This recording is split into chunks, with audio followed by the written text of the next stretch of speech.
Near a tree in the very heart of the forest stood an old man. Next to him sat a small child. She remembers. Once his grandfather, who is called the best mage in the world, said that he had reached the peak of his mastery. The grandfather turned to his grandson, Igni, and asked him to listen carefully. The small child, puzzled, asked the grandfather, what does he want to tell her? Then the grandfather, with strange fervor, loudly told Igni that women like the strong so much, so that his shout scared the child. Later, Igni was riding in a luxurious carriage drawn by 2 horses. Someone persistently called him by name while Igni tiredly tried to open his eyes. Suddenly, Igni comes to his senses, fully awake. He apologizes to his father for not hearing him because he dozed off during the journey. To this, Igni's father began to scold him and asked when he would finally behave like the eldest son of the Lazarites. He also reminded Igni that today he has a sorting ceremony. But then Igni's brother intervenes and defends his brother. Frey asks not to scold him. He says Igni studied late yesterday, that's why he is so sleepy today. The father understands that Frey is defending his brother, but also says, at today's ceremony they both must be among the light mages and show with their entire appearance that this is serious. He makes the sons understand, everything must be exactly like that, otherwise it is not allowed. The sons support their father, they do not want to disappoint him. Igni and Frey arrive at the soffring ceremony, which is held among 12-year-olds. This ceremony determines the magical abilities of each child. Igni and Frey belong to the Laser Eye family, they control light magic. Their grandfather, Cruz, is considered the best mage, and moreover, a true ladies' man. Igni stood among other teenagers and waited for the sorting ceremony to begin, when suddenly someone jumped at him like lightning. Before Igni can react, the girl Rosa in a cute, simple dress runs up from behind and hugs him tightly, smiling joyfully as she asks Igni if he is ready for the ceremony. Rose looks happy, eagerly waiting for her turn, and with a bright smile encourages her friend. Rose is from the aquamarine family, water mages, and she is the fiancée of Igni. Suddenly someone from the crowd shouts that among the children there is already someone from B rank, and this greatly surprises Rose. These words make her even more worried. She says that B rank is very cool and confidently states that she is far from that level. Igni tries to cheer her up and calm her down, insisting that he is sure they will also have a high rank. Suddenly, it is Rose's turn to go through sorting. She starts to get terribly nervous again, trembling and winding herself up. Rosie approached the stage in front of a crowd of other teenagers. She moved to the table where a glass ball stood on a small mat. She was assured not to worry and just to touch the ball. Gathering her thoughts together and calming down a bit, Rose cautiously extends her right hand to the ball and lightly covers it with her palm. Suddenly, light begins to seep through the bullet, and a magical circle appears around it. One of the ceremony leaders shockingly proclaims that Rose possesses S-rank monk magic. People in dark robes standing in front of the crowd shout as if such a mage appears once every 100 years. They still cannot believe it, but at the same time say they will take care of Rose. She is frightened by the general commotion. A great commotion begins in the crowd. Everyone here is boiling over what is happening, actively moving and pushing people in all directions. After Rose comes his turn and he behaves much more confidently. As soon as he puts his hand on the ball, the cloaked men claim that he has SS light magic. They also say that there have never been any light mages with such abilities.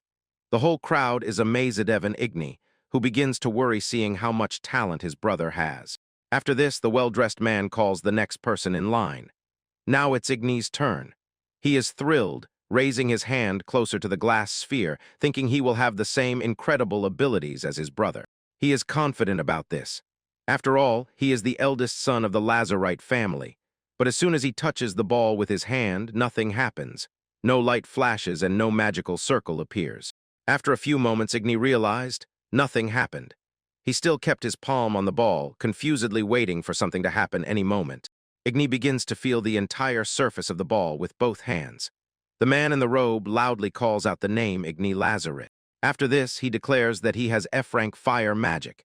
Igni cannot believe what he heard. His face is covered with cold sweat. He does not want to step away from the sphere, unwilling to accept such an answer, but the organizers forcibly push him away and call the next person in line. After 2 months, Igni decided to accept his fate. He began studying the basics of fire magic fireballs, but he was completely unsuccessful with them. In despair, Igni decided that this was the end. Sitting on the bed in his room, he thought about Rose and how she was doing there. Igni realized they were from completely different ranks.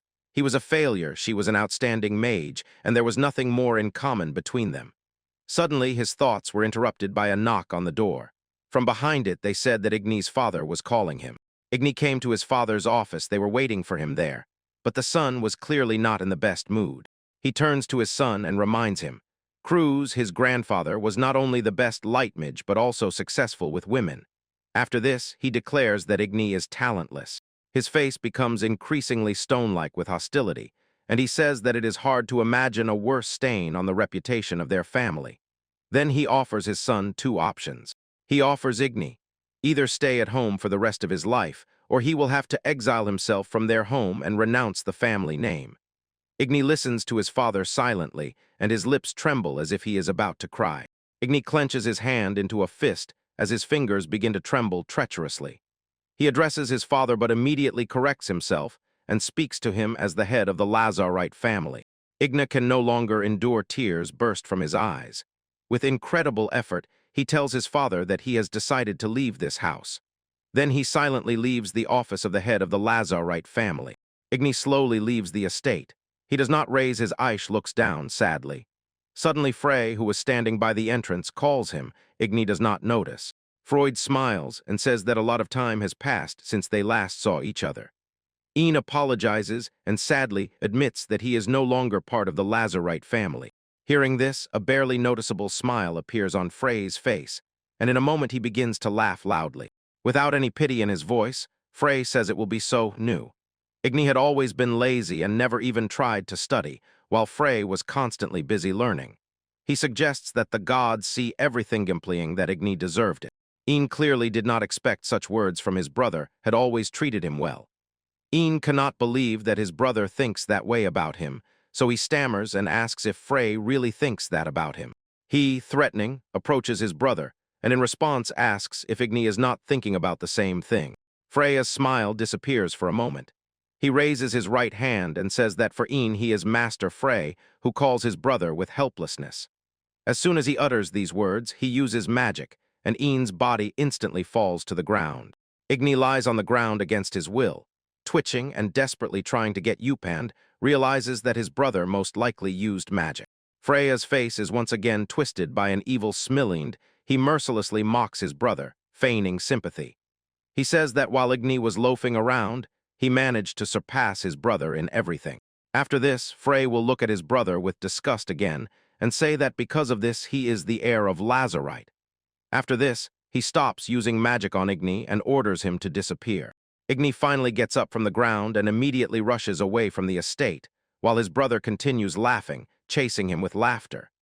Igni's face froze in fear. Small tears are visible in his eyes, and he himself still could not believe that this was happening. Having run away from home without looking back, Igni managed to find a job that had nothing to do with magic, cleaning the sewer. He stood in the sewer in cheap clothes and swept out the trash with a shovel. Suddenly, bright rays of light cut through the end of the tunnel behind Ignithis frightens the boy to trembling. He sharply turns and looks at the glow, enchanted but puzzled. A figure wrapped in magic rushes past Igni at an unreal speed, but Igni manages to recognize his grandfather in it. Hearing a familiar voice, Cruz stops and turns his attention to his grandson. He greets Igni, who calmly hovers over the water. Igni asks in surprise what Grandpa is doing in the sewer. He awkwardly runs his hand over the back of his head and says he is just hiding from someone. Igni asks fearfully what his grandfather has managed to do again. Then Cruz explains to his grandson that the owner of the house suddenly returned, and he managed to rush to the toilet, but he was almost found. He continues the story. He had to resort to magic to get down into the sewer. After this, Cruz asks with surprise what Igni is doing in the sewer dungeons. He is clearly displeased with this question. He looks away with hostility and says that he was kicked out of the house. Cruz does not understand how serious it is, jokes by asking if Igni was kicked out of the house the same way he was just kicked out. He shouts angrily that he was really kicked out of the house. Igni desperately insists that he is unlucky and says he will never be cool. Cruz listens carefully, then decides to test his grandson's abilities himself. A magical circle appears before him, and Cruz sees that Igni has fire magic of F rank. Then he asks Igni if he wants to become cool. He answers, hesitating a little, that now it is already impossible. And Cruz interrupts him and asks again louder whether he wants to become cool or not, slightly frightening Igni with his sharp tone. Cruz's face twists into a terrible grimace as he yells at his grandson. He must decide right now to remain a wimp or dive headfirst into the abyss. Igni looks at him a little scared and notes to himself. Grandpa is extremely persistent. After all, he is the best mage. Igni thinks about what he wants. He realizes he does not see Rosa, and if this continues, he will get stuck in the sewer tunnels. But he does not want that. Igni gathered his thoughts together and, closing his eyes, hesitating a little, loudly declared that he wants to become cool. After that, he adds less willingly that he is a weakling, to which Cruz replies, "He is weak now, but his spirit is strong." He turns his back to his grandson and wisely says that the whole point of being cool is that the strong become popular. However, after that, he looks at his grandson and adds that those guys who try their best are much cooler. These words greatly inspire Igni. There is no longer any sadness or despair on his face. Cruz says that since Igni has decided, they will go to training right now, after which he takes his grandson with one hand and flies out of the sewer collectors. Together they rise high above the forest and head towards many mountains and cliffs. At the place where they arrive, there is a small sign warning people about dangerous cliffs. Arriving at the place, Cruz climbs down to the ground and releases his grandson. Stepping on the soil and looking around, Igni realizes in horror where they are. With fear, he asks his grandfather why he brought him to the territory of the Demon King, since he himself said that Igni is still too weak. Cruz looks at him with confused eyes and says that the Demon King died several years ago. In response, Igni reminds him that the remains of the Demon King still spawn monsters, so even strong guys do not want to go there. Cruz says he chose this place not just like that. He tells Igni to try to use magical power. Igni, puzzled, asks if the magical power will not exhaust him and if he will not die. After this, Igni gets scared when he imagines in his thoughts. Grandpa will just get rid of him right here. Cruz calmly replies that he has no reason to deceive Igni and reminds him he himself wanted to be cool. Hearing his grandfather's words, Igni gathers his thoughts, clenches his fists, and focuses. Then he shouts that he will definitely become cool and then conjures magic between his hands, forming a fireball. But in a moment he falls exhausted. The spark of Igni bursts from his fingers, falls to the ground, and goes out. He is weak, but immediately after this he feels something strange. Igni immediately rises and, looking at himself in surprise, does not believe that his magic has already been restored. Cruz explains, the air in the territory of the Demon King is permeated with power, so the vessel instantly fills with magic. After the explanation, Igni, puzzled, looks at his grandfather and asks what benefit this will bring to him specifically. Cruz explains, excessive magical power is deadly, but the limit of magical power can be raised, and Igni will become stronger if this is done again and again. Igni asks why they are doing this in the territory of the Demon King. Then Cruz asks him to imagine a situation. After he has gained strength, he is sitting in a bar surrounded by women and drinks, and he is asked where he got such strength from. Igni replies that he has passed through the lands of the Demon King. Igni likes it, and just after that he says to his grandfather, even if he can become stronger, he will still have only one chance to throw fireballs. Cruz asks if Igni knows about the so-called specialization with one attribute or single elementers. He explains, those who can use only one attribute must in exchange gain greater magical power. Cruz says that they can only use one element, but no one said you can't become the strongest mage by using one magical technique, and Cruz has been thinking about this for a long time. After this, he points to Igni and says that he will be called One Sister. At first, Igni looks confused. He hesitates and does not approve of this idea. But a moment later, a smile flashes across his face, and he confidently declares that he will definitely become super cool, already imagining how he will boast about his title and abilities in front of the beauties. Cruz proudly looked at his grandson and mentally rejoiced. He managed to stir Igni into action. Just now he began randomly molding small fireballs. 2 years passed. Igni stood in the domain of the Demon King. Around him were 3 giant spiders. They are about to attack, but Igni launches fire volley, instantly destroying all the monsters. Cruz proudly watches as his grandson knocks down a hell spider with one blow, and Igni confidently tells him there will be even more. He shows his grandfather the huge skeleton of the defeated dragon, and is a little surprised that his grandson was able to defeat an SS-rank skeletal dragon. Igni asks if this is suitable for the trials, and then confidently says, if he could defeat such a monster alone, it means he passed. Igni confidently says that now he can definitely become a traveler, but Kruz suddenly cuts in. He will not become a traveler. These words shock Igni. In surprise, he asks why his grandfather ultimately decided so, since Igni worked so hard for this. But Kruz, with a grim face, reveals the truth. Among travelers, there are only men. He starts trembling with anger and even cries, repeating that no romances will work there. He recalls his youth and asks his grandson not to repeat his mistakes. Such a reaction slightly frightens Igni. He falls to his knees and in despair asks his grandfather what to do next if not to become a traveler. But Kruz assures him that everything is fine, he has thought it all through. He hands his grandson a piece of paper and says that this is exactly where he needs to go next. Looking at the paper, he sees the inscription about Enrollment Magic Academy, and Kruz explains that this is a pass for the exam. He leans toward his grandson and whispers in his ear that once it was a school for girls, but even now there are still 80 girls there. Igni catches the hint, and a smile appears on his face. Satisfied, he realizes that his super popular life has finally started. He cheerfully asks when the exam will be, and Kruz replies, the exam is already tomorrow. Igni clearly did not expect such an answer, so he asks again surprised. In response, he gets the same. The external bell rang loudly since early morning.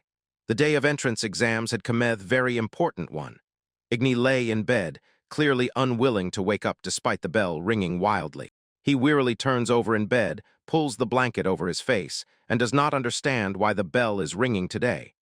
A moment later, he suddenly sits up, remembering. Today is the day of the entrance exam. Quickly getting ready, Igni starts running through the city streets at full speed and knew he might not make it because he was already late.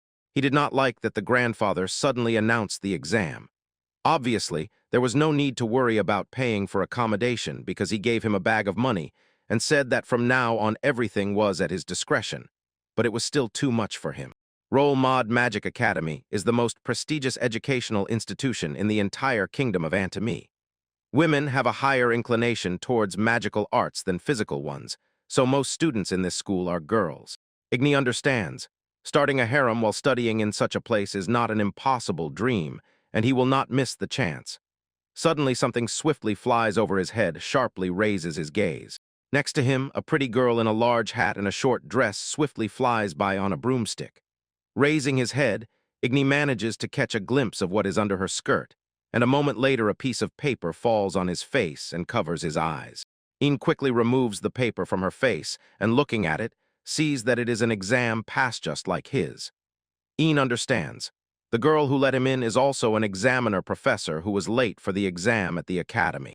After this, the thought reaches him, and he decides to use a fiery volley attack. The girl flying on the broom suddenly heard an unfamiliar male voice asking if she had lost something. Igni calmly glides in the air beside her and says that he, like her, is heading to Enrollment Magic Academy. The girl trembles with fear and asks who he is, as she did not expect to see anyone at such a height. Igni meets the lady, states his name, says he is the same examiner as she is, and handing her the exam ticket, returns it to its rightful owner. After this, the girl looks at Igni and asks with curiosity how he flies through the air, suggesting that he uses some kind of fire spell. Igni replies that it is an ordinary fireball. The girl is immediately surprised because she knows that a fireball has nothing to do with the type of airflow spells and asks the young man not to joke like that. Igni changes the subject and reminds them they need to hurry. Only then does the girl remember. She has no time to talk to him and she is already preparing to fly away from him. But still Een stops her. He puts his hand on her shoulder and suggests one way to get to the needed place very quickly. The girl looks at him a little anxiously. Igni continues, saying that at this pace they will both be late, so his proposal seems very reasonable. After a short pause, the girl replies that there is almost no time left, so she agrees. Igni politely apologizes. Igni easily and carefully lifts the girl while she holds the broom in her hands and asks her to hold on tight. The girl feels incredibly awkward. She is confused and a little lost in the situation. Igni decides to use a new spell he just invented as soon as he saw the girl. He steps on his fireball and, sharply pushing off, flies forward at incredible speed. It is already time to take the exam at the academy. The organizers notice that there are still students who have not shown up, but time has run out, so they close the gate. But before they could close the gates, a small explosion sounded on the academy ground sand. At that moment, a girl and a boy appeared there. He said with relief that they barely made it. Igni stood proudly, holding the girl in his arms, calmly stating that they were both examinees, and asked for permission to enter. The girl in his embrace was trembling and still did not understand what was happening. The man asked if she was okay and if she had been kidnapped. He takes out the list of participants and asks the boy and girl to state their names and show their exam passes. Igni introduces himself and shows his. Then the man turns to the girl and asks her name. The girl grabs the brim of her hat, carefully tilts it and slightly covers her face, then quietly says her name and surname Alicia Esmeraldo and shows the exam pass. The man finds their names on the list and says that they are both the last to arrive for the exam. He orders them to step forward onto the academy grounds and explains that there is a square where the exam will be held. On the way to the exam location, Igni notices that something is wrong with the girl. He asks what exactly happened, and she shyly replies that she simply does not like to stand out. Hearing this, Igni was surprised, then told Alicia that most likely they came in vain because they looked too conspicuous, and this clearly embarrassed her. She agrees with Een, but also notes that thanks to this she was not late for the exam. Her cheeks were burning with heat shyly and quietly thanked Een for the help. Seeing her reaction, Een suddenly understood everything. He looked at Alicia in surprise and she turned away in shame. Een realized she is a milkmaid, and he remembered that his grandfather once told him exactly that. Ignis strikes a cool pose and casually says that if she was in trouble, then doing this for her is completely natural for him. She doesn't detect any surprise and doesn't understand why he spoke so strangely. Igni and Alicia arrive together at the square where the exam will be held. Other examiners have already gathered at the location. The exam organizer says that now he will explain the task. Igni and Alicia stand at the very end of the crowd. Alicia is happy that they arrived on time, holding the broom tightly to herself. Igni, however, clearly does not share her joy. His face shows disgust as he looks over the crowd of examinees. He has only one thing in his head. More than half of those who take the test are boys. He clearly does not like that this differs from what he heard. When the thought that his grandfather lied to him finally hits, he starts to get angry. Alicia notices strange behavior and asks what happened. He comes to his senses, apologizes, and says he was just thinking for a while. Igni notices that some of the examinees are standing in the restricted zones and are already starting to use magic. He asks in confusion what everyone is doing, and Alicia only sighs heavily resigned, realizing that he hadn't listened to the explanation at all. Near one of the walls surrounding the square, there were several large wooden targets. Alicia says that the first test is a magical power test. You need to hit the target with magic. She says that here they will evaluate magical technique, response speed, and effectiveness. Then Igni asks if the targets will break if hit with full force. Then Alicia explains to him. These targets are made of a special material that disperses magical energy. Because of this, they withstand magical attacks, so no matter how strong he is, he won't be able to break them. Suddenly, the exam organizer calls examini number 120 to start the first test. It turns out this examini is Igni, and Alicia wishes him good luck. Igni climbs over the fence and stands in front of the targets. The examiner looks at his stats on the list. He sees Igni has fire magic of F rank and thinks that he is trying to pass the exam just by luck. Igni gathers strength and remembers his grandfather's words. He told him that the secret of coolness is that those who boast are the cool ones. Igni is filled with determination to stand out from the other students as much as possible. Igni looks intently at the target in front of him, the very one that, as mentioned earlier, cannot be broken under any circumstances, no matter how strong the magic is, and immediately understands what he has to do. Igni decides to break the target. A small fireball appears in his palm, which immediately grows, and Igni instantly directs this fire blast at the small target. The fireball hitting the wall caused a powerful explosion. When the smoke from the explosion clears, Alicia looks at the place where the target stood and cannot believe her eyes. All the examinees look in one direction, and each has their mouths agape in astonishment. Alicia and the others shift their gaze to where the target stood. Igni simply reduced it to dust, and a large hole remained in the wall after the fireball. While everyone, eyes fixed, gaped at the broken wall, Een strikes and, holding himself coolly, strikes a dramatic pose, then begins to smile smugly. He poses, shows off to the girls, and takes pride in the sparkle in their eyes and his incredible triumph. Igni joyfully realizes, if he continues to stand out so brightly, he will definitely become popular just as one of the examiners grabs him by the shoulder. He points to the side, trembles, and says that Igni will continue the exam in a simulated battle. Igni looks at him in confusion, clearly not expecting such a turn. Igni moves on to the next stage of the exam. He enters a huge arena where there were many doors above, but the arena itself was empty. There was no one there, only Igni. He falls into despair and grabs his head when he realizes, this way he won't be able to stand out before anyone. He desperately asks himself why this is happening to him. At that moment, someone approaches him from behind and asks if he is really the one who broke the targets, calling him a troubled child. Igni turns around and sees a short, pretty girl with pointed ears and a friendly face. She introduces herself, an opener and unique, rare in the whole world Myra. She told Ian that she would lead the next stage and that she was glad to meet him.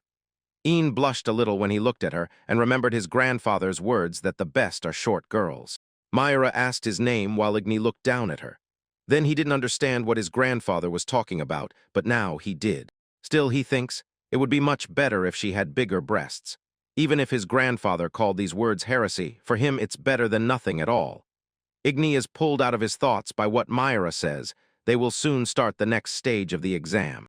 Then Igni asks what the next stage will be. Myra suddenly appears behind him and answers, the next stage is a fight with her.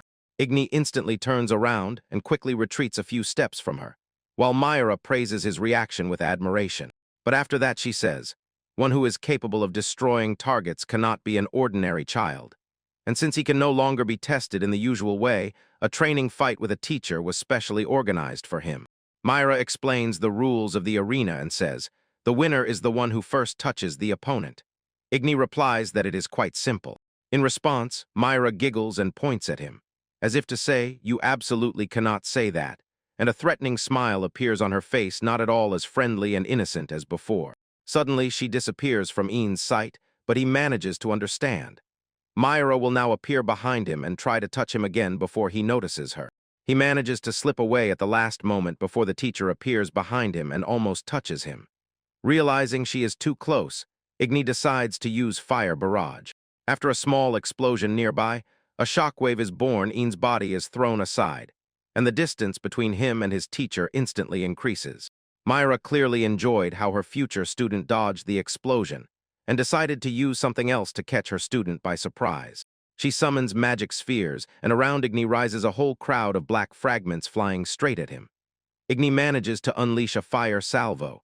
It creates 3 fireballs that destroy all the spheres with an explosion. The explosion in the arena throws smoke and dust into the air, sharply reducing visibility. Seeing how Igni stopped the spheres with fireballs, Myra is about to praise him, but he cuts her off and interrupts. No need to thank me for anything. Myra raises her head in surprise, looking at Igni with wide-open eyes who stands before her, and realizes. His left hand is touching her head, and Igni himself casually informs her of his victory. He barely runs his hand over the teacher's head, voicing his assumptions that her magic belongs to the category of spatial magic, such as teleportation. Myra says he is right, but wonders how he managed to figure it out at all. Igni starts stroking her head even more actively, asking about his result, and Myra asks him to stop. Myra replies that he passed the exam and adds, his exam was already credited when he hit the targets. Igni says in surprise that this could have been reported earlier. But Myra objects, there will always be children who cannot endure this. She asks why Igni wastes his energy on fireballs if he has an SS rank in fire and could use powerful spells. He turns away from her and explains that he has the rank F fire and can only use fireballs. Myra does not believe his words and thinks it is a joke. Igni says he is telling the truth because he is a classmate and he says this with all his pride. Myra looks at him in confusion and asks what it means, and Igni is happy that he passed the exam calmly and easily. After the exam was finally behind him, Igni finally entered Roll Mod Magic Academy and, like many other students, settled in the dormitory. The long-awaited start of a new life began.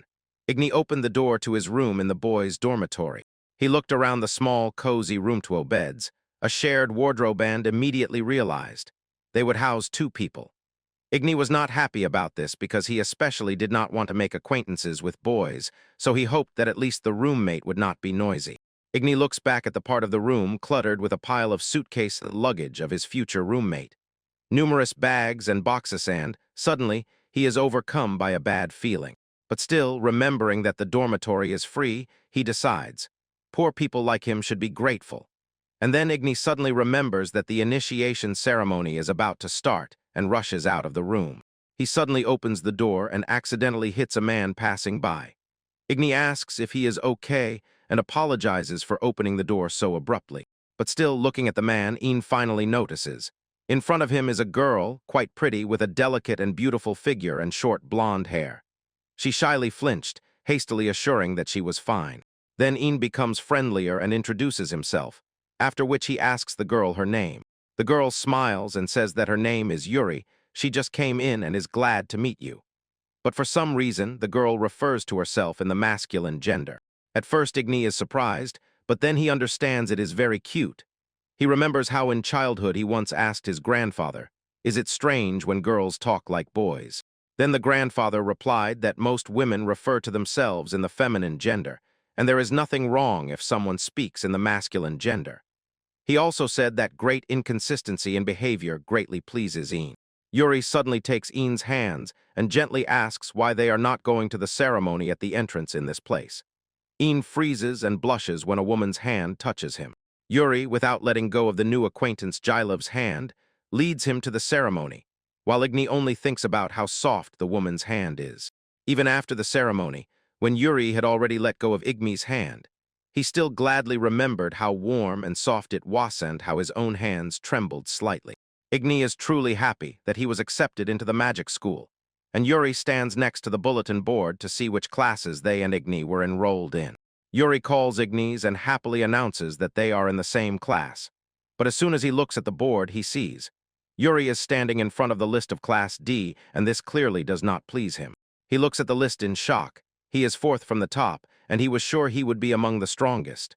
Yuri, looking at him worriedly, asks what happened because he suddenly turned pale. After this, Yuri suddenly asks in fear if Igni reacted that way because the very thought of being in the same class as Yuri disgusted him. And Igni quickly assures her that this is not the case at all. Later, Igni meets Alicia outside, and she tells him that classes will be reformed next year. She hovers above the ground on her broom and hints that Igni was so upset about being sent to Class D because he tried to make himself look bad in front of everyone. Igni continues trying to look cool in front of her, and with a smug face, says they haven't seen each other for a long time. And Alicia comes back down to earth and asks him to stop his playboy behavior. After this, she smilingly says that she is also in Class D and can count on him. Yuri, who is standing nearby, is happy that Alicia will also be in Class D, and smilingly says that he is pleased to meet him. Alicia immediately pounces on Yuri, calls her sweet, and compares her to a fairy. She is curious where Igni met such a wonderful child, and she is also touched that Yuri refers to herself in the masculine gender. Alicia compliments Yuri's short haircut, compares him to a little animal, and Yuri shyly asks her to stop because they might be late for the entrance ceremony. Three arrive at the assembly hall where the graduation ceremony was held. One of the teachers delivers a speech, addressing the audience. Be proud that you are called Roman students.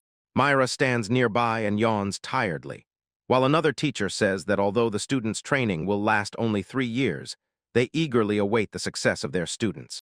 After the entrance ceremony ended, Yuri stood up and stretched tiredly, complaining that the director's speech was too long. But Igni does not think so at all. He sat on the bench, bowing his head, and thought of only one thing. During the entire director's speech, he did not even find time to recall the faces of all the girls who were present. Suddenly, he notices that all the students are going somewhere together. In confusion, he asks Alicia where everyone is going, and she replies that Igni missed everything again. The director approaches them, leans down, and with a smile explains that after everyone goes to their lessons, they will be told everything in more detail. She also says that they can sit absolutely anywhere they like. After that, she leaves, and Alicia smiles and notices what a kind teacher she is. But Igni only noticed her figure and glasses. He remembers how in childhood he told his grandfather that glasses are evil, and that cute girls do not need glasses at all. In response, the grandfather suddenly hit him with all his might. Igni fell to the floor, Holding his cheek, he asked with complete surprise and indignation why they treated him that way. The grandfather replied that Igni was not yet grown up, but still, contempt is to criticize what you do not understand. Reflecting back on that situation, Igni realizes glasses are usually a trifle, and what the grandfather said then was entirely correct. Alicia, however, insists that it is time for them to go to class. Yuri, Alicia, and Igni enter the classroom and sit in their seats. Igni and Yuri sit next to each other, and Alicia sits in front of them. She turns around and asks Yuri what his estate attribute is. She replies that her attribute is darkness, which incredibly surprises Alicia. She also asks what Yuri's specialization is. To this, she responds very seriously that it is support. Igni thinks that Yuri probably does not want to talk about it. He decides to ask Alicia about her abilities, to which she answers that she has wind, which is why she is so skilled both in combat, magic, and in support. Then Igni says he hopes to become a master of magic someday. Alicia begins to feel uncomfortable and says that she has a very specific family, so she cannot decide exactly what she wants to become. Igni falls silent, and all three feel as if the air has grown heavier. He decides to change the subject. He says that he has fire and that he is the best at fireballs. Someone in the class overhears his words, and it is immediately clear they do not like him. A boy named Edward expresses dissatisfaction that Igni came to this academy, and the dark-haired boy next to him says that this is the same boy with F-rank fire. With annoyance, Edward says that rumors are already circulating. Even the lowest ranked have managed to enter this year, but still, with annoyance, he asks Igni why he even came to the academy. Alicia cannot tolerate their rudeness and decides to defend her friend, stating that Igni passed the exam, proving his abilities, and she saw it with her own eyes, so he cannot have an F-rank. But Igni calmly tells her that he really has F-rank fire, and this shocks Alicia. After that, the dark-haired boy confidently claims that Igni cheated on the exam. Igni does not get irritated, he only calmly reminds them that this school values strength. Edward is about to respond to him, but their argument is interrupted by the teacher. He claps his hands to attract the students' attention. In front of them stands a teacher who delivered a speech at the entrance ceremony. With a smile, she introduces herself. She says she is the homeroom teacher of the first grade D, Alina. Her attribute is life, and her rank is B, the lowest of all. The other students are shocked by this, and Alicia says that Role Mod Academy is a world-class school. She heard that there are S-rank teachers there, even SS rank, and that Alina is a teacher with a B rank. After this, she confidently says that this teacher is a monster. Alina sadly admits she is scared by how her students' faces changed after her words, but she understands if she had not said this immediately, they would have gotten angry. After this, Alina asks for silence in the class and says she will announce the most important rules of the academy to them. She says, as Ian already said earlier, that this school values abilities. The stronger is right, the weaker is wrong. These words seem to weigh down with a heavy aura, frightening some of the students. She continues. In her opinion, those present here are already strong enough, but she asks not to stop and to become even stronger. After these words, Alina says she needs to mark attendance. All students are present, and then finally asks if anyone has questions. One of them raises a hand. Alina looks at the student and tries to recall her name with barely noticeable uncertainty. She stands up from her seat and says, Iris, and even calls her attribute Earth, rank S. Iris asks the teacher if she will be higher in rank than Alina if she can defeat her in battle. Alina calmly answers yes, and then carefully asks Iris if she knows why she will not be able to do this. Alina approaches the student very closely and says that Iris will not be able to defeat her because she is stronger while using magic against the student. Several small spheres fly from her hands, and they hit Iris. After this, Iris suddenly silently looks at her with eyes wide open in surprise, and then just as quietly sits back in her seat. None of that former confidence remains. She looks frightened. It is as if life has gone out of her eyes. She is frozen and staring at one point, not moving. The rest of the students look at her with concern. Alina asks if everyone in the class understood her words. After this, she turns to the class and says that this experience is very important, but they will definitely return to this topic later. And if none of the students have any more questions, their first lesson will be concluded. Finally, Alina tells the students that she is ready to accept the challenge at any moment. After these words, she immediately adds that she can only accept the challenge outside of working hours. Then she says goodbye to the students and leaves the classroom. After this, all the students also slowly begin to gather and leave the auditorium. Een quickly gets up from his seat, while Yuri does not hurry to stand. She looks at him and suggests going back together. But Igni, with a serious face, tells her it is urgent to help Iris. Yuri does not quite understand what he means. Igni explains, as soon as the teacher approached Iris, he saw how she sent spores. Inside the human body, they grow and reproduce quickly, and then it will be much harder to extract them. Iris is still sitting in her place motionless, with the same empty gaze. And Igni says that she is weaker than the teacher thought, so she will not be able to get out of this state on her own. Later, Igni explains that to help Iris, she needs to be forced to drink a large amount of water, then she will be able to cough up the spores. Igni asks Yuri to help, and she immediately agrees. Alicia also joins them. She helps them carry Iris to the fountain and give her water. After this, Igni helps her lean forward and orders her to spit out the spores. After several coughs, Iris finally spits out the spores. They come out as a long black clot. She falls to her knees, exhausted, and Igni asks how she feels, worried. Regaining consciousness, Iris begins to cry and says that she only remembers how everything went dark in her eyes. After this, she rushes into Een's arms and sobs, trembling with fear. After some time, Iris recovers and goes together with her 3 new friends. Yuri is happy to learn that Iris also lives in the dormitory. Iris is equally glad that Igni lives in the dormitory. Alicia looks at the boy and sees that Igni is in a somewhat bad mood.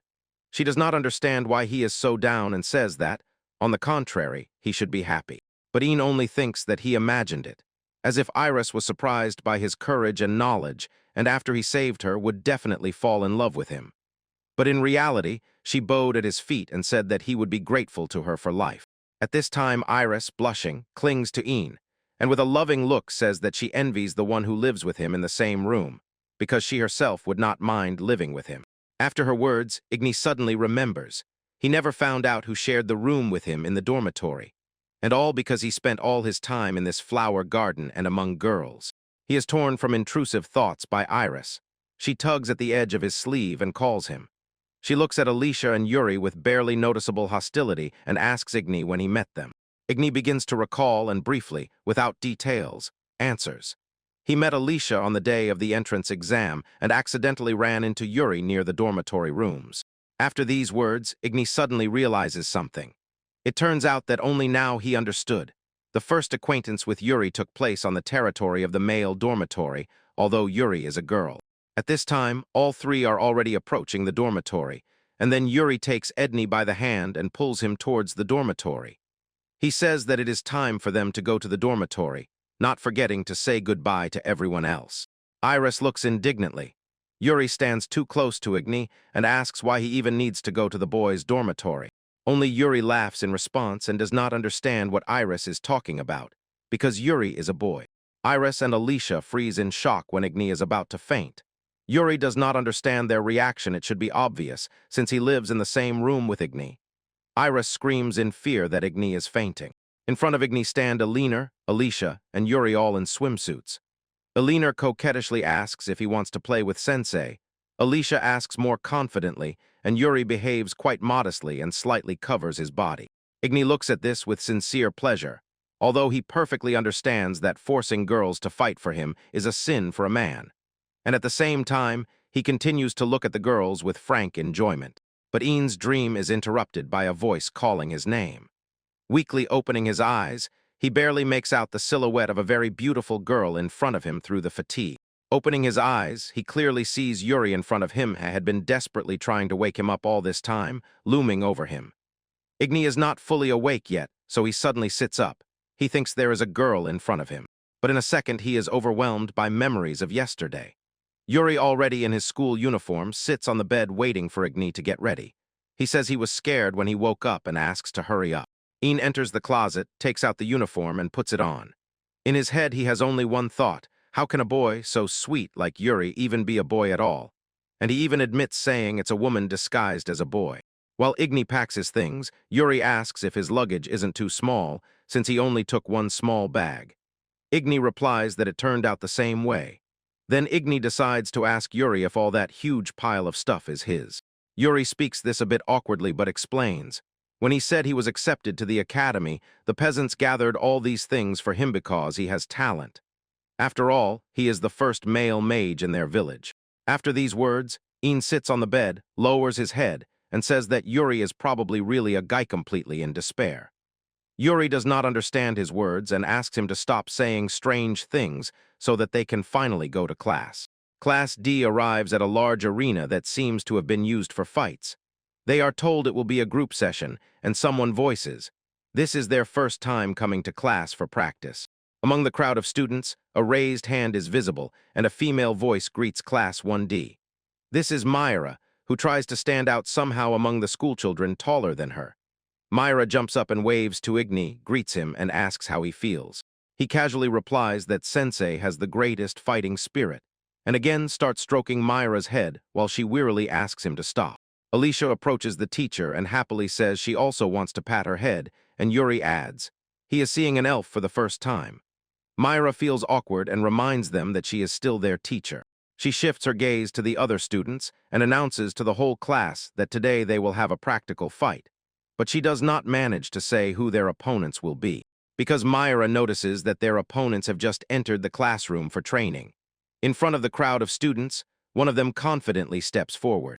A crowd of students approaches the teacher, and a girl with long dark hair with a sword hanging at her waist walks confidently at the front. She apologizes for being late and says they were held up in the previous lesson. Myra greets Class 1C. Alicia is about to ask who this girl is, but Igni doesn't let her finish and immediately answers. This is the magical fencer Elena Orite, and this year she took first place.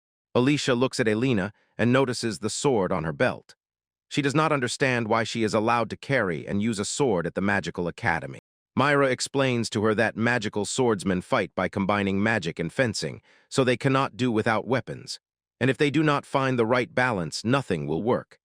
After that, Alicia says that swordsmen are strong. After this, Myra returns to the class and says, since both classes have gathered, we can start. She asks the students to first break into pairs. Iris immediately catches every word she says. At that very moment, someone firmly grabs Een by the sleeve, not letting go, period. Iris literally clasps his arm and immediately shouts that she will be in the group with him, because she clearly does not intend to give in to anyone. Iris continues to hold the hand, looking at Igni with loving eyes. Yuri turns to Alicia and suggests being in the same group with him. Alicia agrees, glances at Iris, and says that this photo is creepy. But despite Iris's efforts, Myra decides that Igni will be in Elena's group, and this surprises all three of them, especially Iris and Elena. Elena meets these words with a look full of hostility. Myra tells them to remember the main point. This is a one-on-one duel, practical, so it will last until one of them admits defeat or until Myra herself stops the fight. Afterwards, she asks if the students have any questions. Igni is about to say there are no questions, but Elena rudely interrupts. She says she has a question. With a very displeased face, she asks why the hell she has to fight this guy that is Igni. Myra, as if casually, replies that she just thought. If they and Igni had started the fight first, they would definitely have inspired others by their example. Elena mockingly says she will handle Igni instantly. In response to Myra, she says with a more serious facial expression and intonation that she perfectly understands how Elena is developing, but it would be better for her to learn to properly assess the opponent's abilities. Myra adds that otherwise Elena will join the ranks of students who died during their studies. The mention of death frightens Yuri very much, and all the others listen carefully to the teacher. Elena does not give up, and with a hint of disgust, as if her pride was hurt, asks the teacher if this boy is stronger than her. Myra looks at her with a smile. She replies that she did not say that Igni is stronger than her, but since Elena is so confident in herself, Myra suggests introducing a penalty for the loser. For example, the loser must obey the winner in everything for a month. Igni is about to tell the teacher that he does not want to hit the girl with full force, but his words immediately anger Elena. She loudly and confidently declares that the very thought of her defeat is complete nonsense, and decides to agree to the teacher's proposal, telling Igni, if he loses, he will become a slave of Class C for a month. Yuri, looking at everything that is happening, begins to worry terribly and says that they need to stop them, otherwise Igni will die. Iris supports him. She knows that Igni's opponent is the eldest daughter of the Orate family. Hearing these words, Igni recalls, the Orate family, like his own, is famous for high positions. He looks at Elena in anger, ready to attack at any moment, and understands. That is why she has so much pride.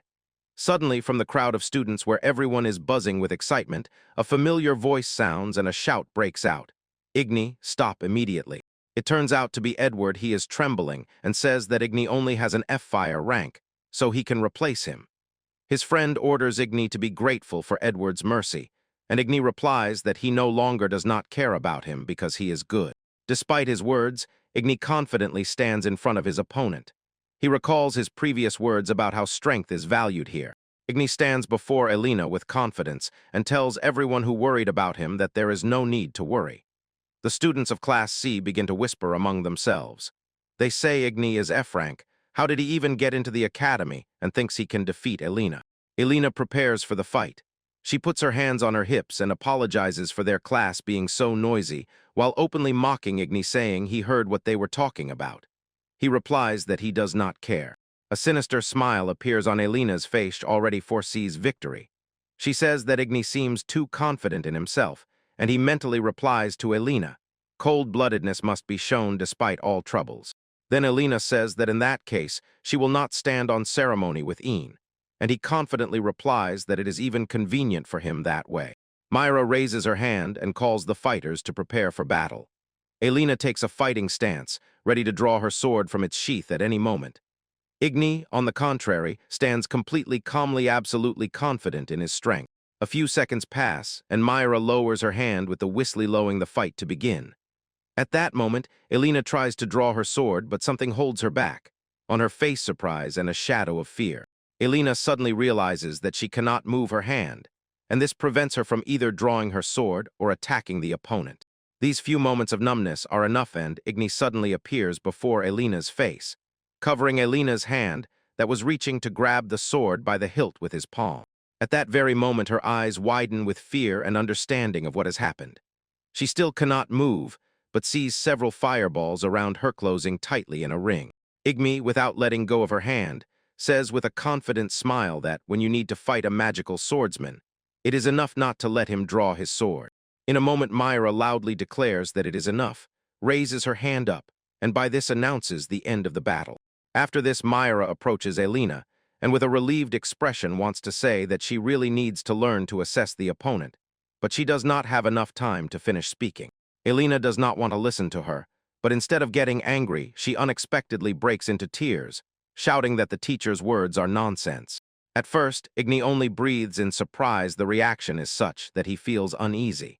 But suddenly, he remembers his grandfather's words. If a girl runs away from him in tears, he must catch up with her. After this, Igni immediately comes to and decides to follow Elena as quickly as possible, warning Myra. After a long search, Igni finally finds Elena. She is sitting on the ground, leaning against a column, hugging her knees. She has lowered her face so low that it is not visible. Hearing a familiar voice asking if she is okay, Elena understands without words. It is about tears. She shifts her gaze to Igni and confidently says that she is not crying at all. She tells Igni that class hierarchy is based on a person's strength, and in their class, Elena is the strongest student. But today, Elena lost for the first time and didn't even manage to draw her sword from its sheath. She begins to cry and says that she was drunk on her own power, and since she came first in the entrance exam, she had to maintain her reputation. She repeats, since she came first, she had to be first. Elena breaks down agony and bursts into tears.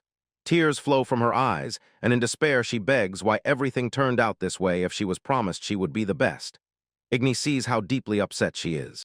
He feels a little awkward. He doesn't quite understand how to calm her. It occurs to him that now is the time to hug her, but he manages to restrain himself. He remembers something. He remembers that during one of the training sessions with his grandfather, he asked Igni what to do if he needed to calm a girl. Igni confidently answers that he will hug the girl tightly and quietly whisper in her ear, "Everything will be fine," to calm her down.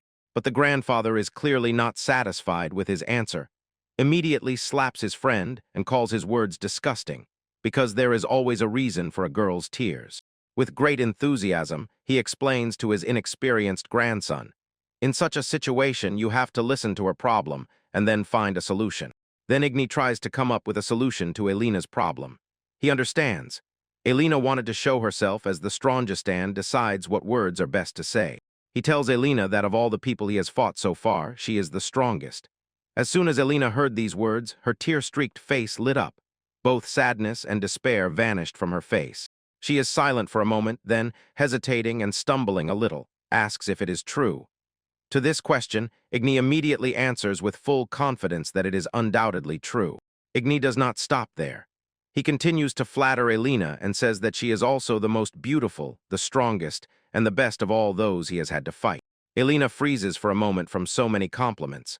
Then for a second she lowers her head and quietly repeats to herself the words that she is the best. With each passing second, she becomes more and more confident. After this, Owen smiles happily, laughing like a little girl who has just heard a compliment for the first time. At that moment, Igmi is amazed. This seemingly cold and stern girl turned out to be so simple-hearted. When Elena completely calmed down, she stood up and extended her hand to Igni. She thanked him and said that he could simply call her Elena. She also asked if she could call him Igni. He says that he does not care and gently squeezes her hand in his. After that, Igni and Elena return to the classroom. As soon as Myra notices them, she immediately runs to them. Her look is guiltish, apologizes to Elena, but explains that as a teacher she had to bring her down to earth. Elena tells the teacher that there is nothing to worry about because she understood. Only by acknowledging one's weaknesses can one become stronger. She even says that despite the defeat, she is still the best. Myra does not understand why Elena suddenly became much happier than before, when she had already run away and all this, praising Igni for his incredible work. But Myra is still happy because the students are happy. She says to Elena with a smile, then her punishment starts today. For a moment she freezes in stupor, she does not understand the teacher's words. Then Mir reminds her. They agreed that the loser would carry out all the winner's orders and this would last a month, so one must keep their word. Elena's face shows fear. In a moment, Elena runs out of the classroom at full speed. Myra demands that Igni run after her again. He agrees and quickly catches up with Elena. At that moment, a man is talking with one of the young students about the royal tournament where one of the strongest will be determined. He says that since the boy has a second name, he will probably try to win. The student confidently replies that he won't have to try hard because he will definitely win. And the man agrees with him at the first raise Frey Tarqua.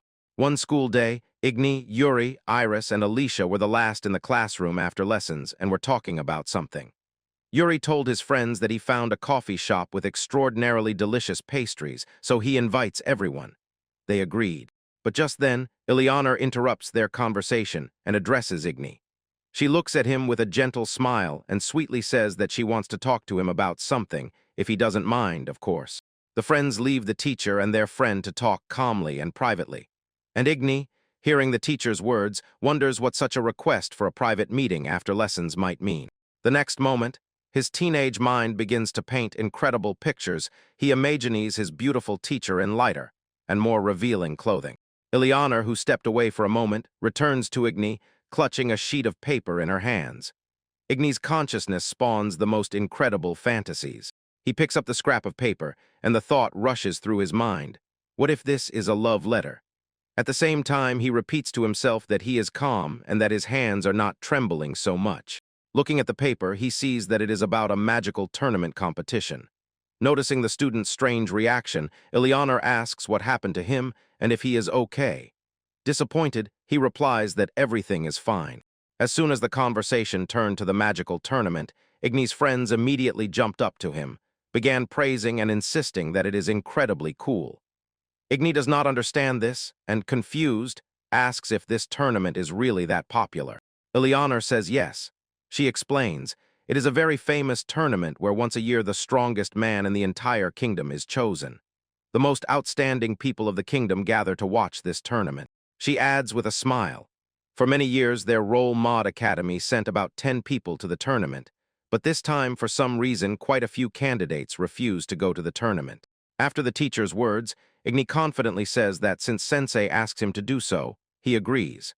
Ileana cannot hide her joy that he agreed and says that this will help them a lot.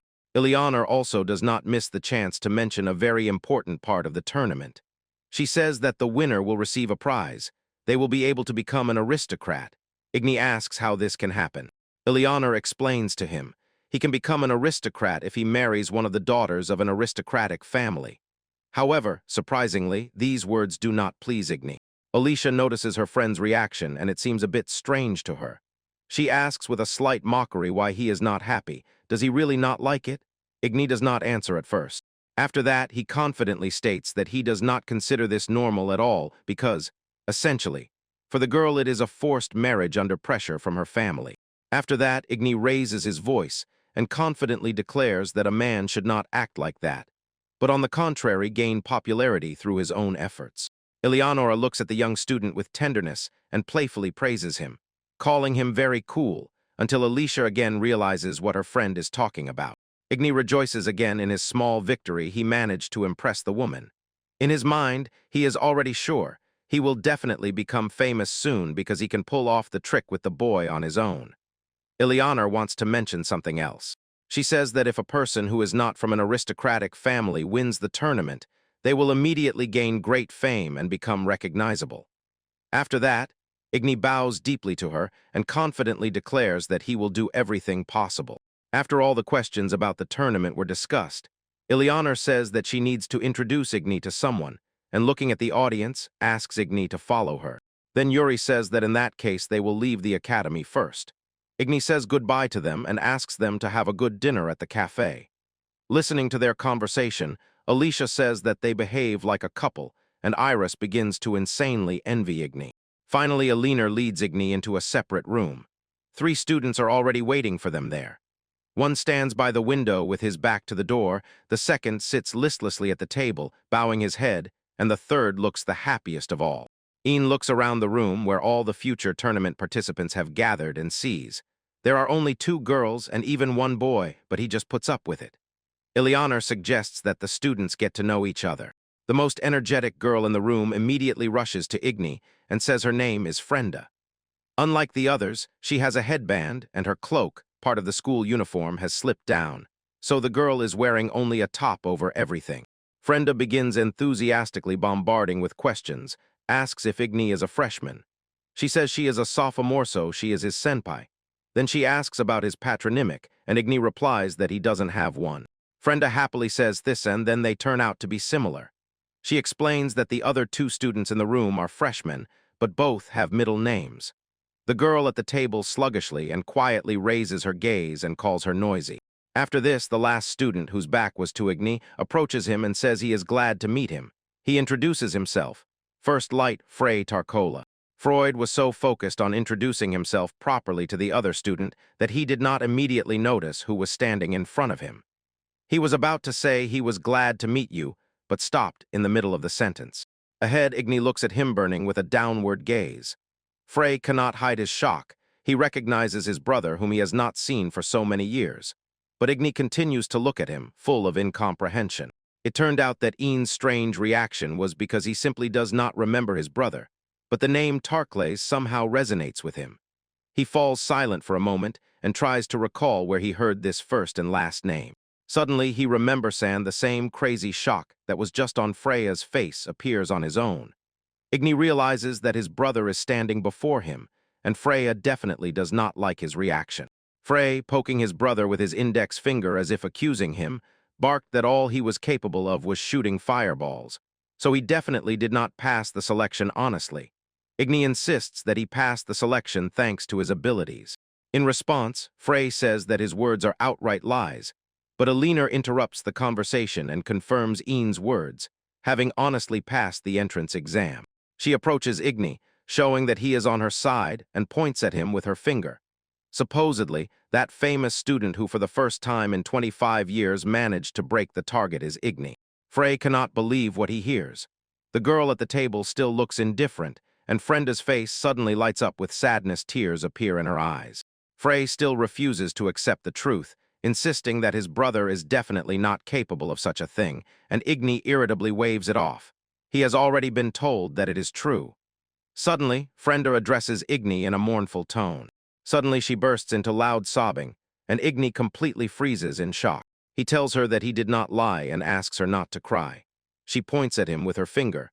"I thought you would become my comrade without a patronymic, but you didn't even say that you are the very student who broke the target." Igni sees what a difficult mess he has gotten himself into, understands that everything is bad, and everything happening in the room begins to remind him of a real battlefield. He tries to find a way out of this situation, frantically recalling what his grandfather once said in such cases. Suddenly, a memory surfaces back when he was a child. What if he becomes popular? Then he will not be able to avoid the battlefield when many girls he likes start fighting for him. Little Igni said after that it would be very cool, so it is worth becoming cool and popular for that. But grandfather says that the battlefield is not so nice, and asks him to look while he takes off his cloak. After grandfather took off his outerwear and showed his back, many deep scars in the form of scratches were visible on it, as if left by a wild animal. Igni thinks that grandfather got them in a battle with an ancient dragon, but he says that is not so. He explains, these deep wounds were inflicted on him by a girl in the heat of battle, and his little grandson is shocked that such terrible wounds were not left after some great magical clash. Grandfather puts on his outerwear and cloak again, says that love drives people crazy, so he asks Igni to do everything possible to prevent any situation that could lead to a battlefield. Despite the fact that Ignite was already scared after seeing his grandfather's wounds, he asked hesitantly and stammering what he would have to do if the situation actually reached the battlefield. Grandfather is silent for a moment, standing with his back to his grandson, and then gives Igni only one very short piece of advice. Run. When Igni completely lost this memory in his head, he realized with horror, there is no way out of this situation. While he was thinking, Frenda suddenly runs out of the room in tears, shouting that she has no comrades in this place. Igni recalls the situation with Elena and understands that he must run after Frenda. But suddenly someone sharply grabs him by the shoulder and does not let him run out of the room. It is a girl sitting at the table. She is the one who finally says her name Amy and says that she is a freshman. Igni tries to explain to her that he wants to take Frenda, yet she completely refuses and says that she wants to talk to Ian, feeling how her hand tightly squeezes his shoulder. Ian realizes that she is quite strong. Frey again addresses Igni. His tone changes.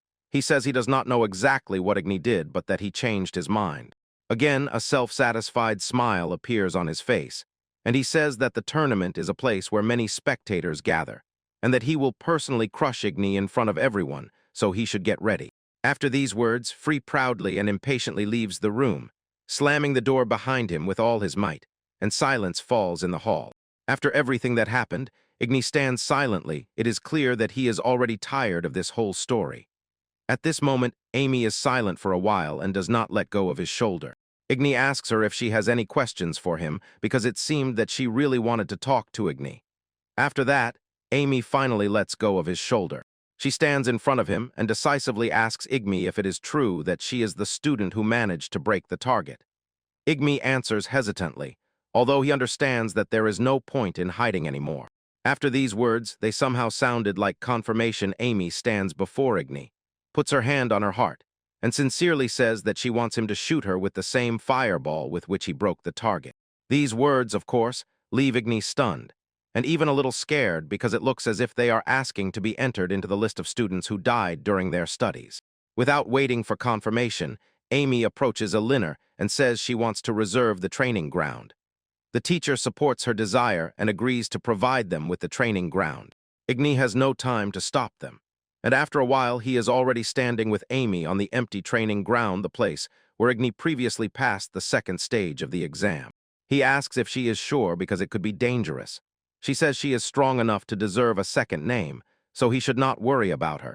She explains that she is a corrupted Emmy and that she can suppress an attack of any strength.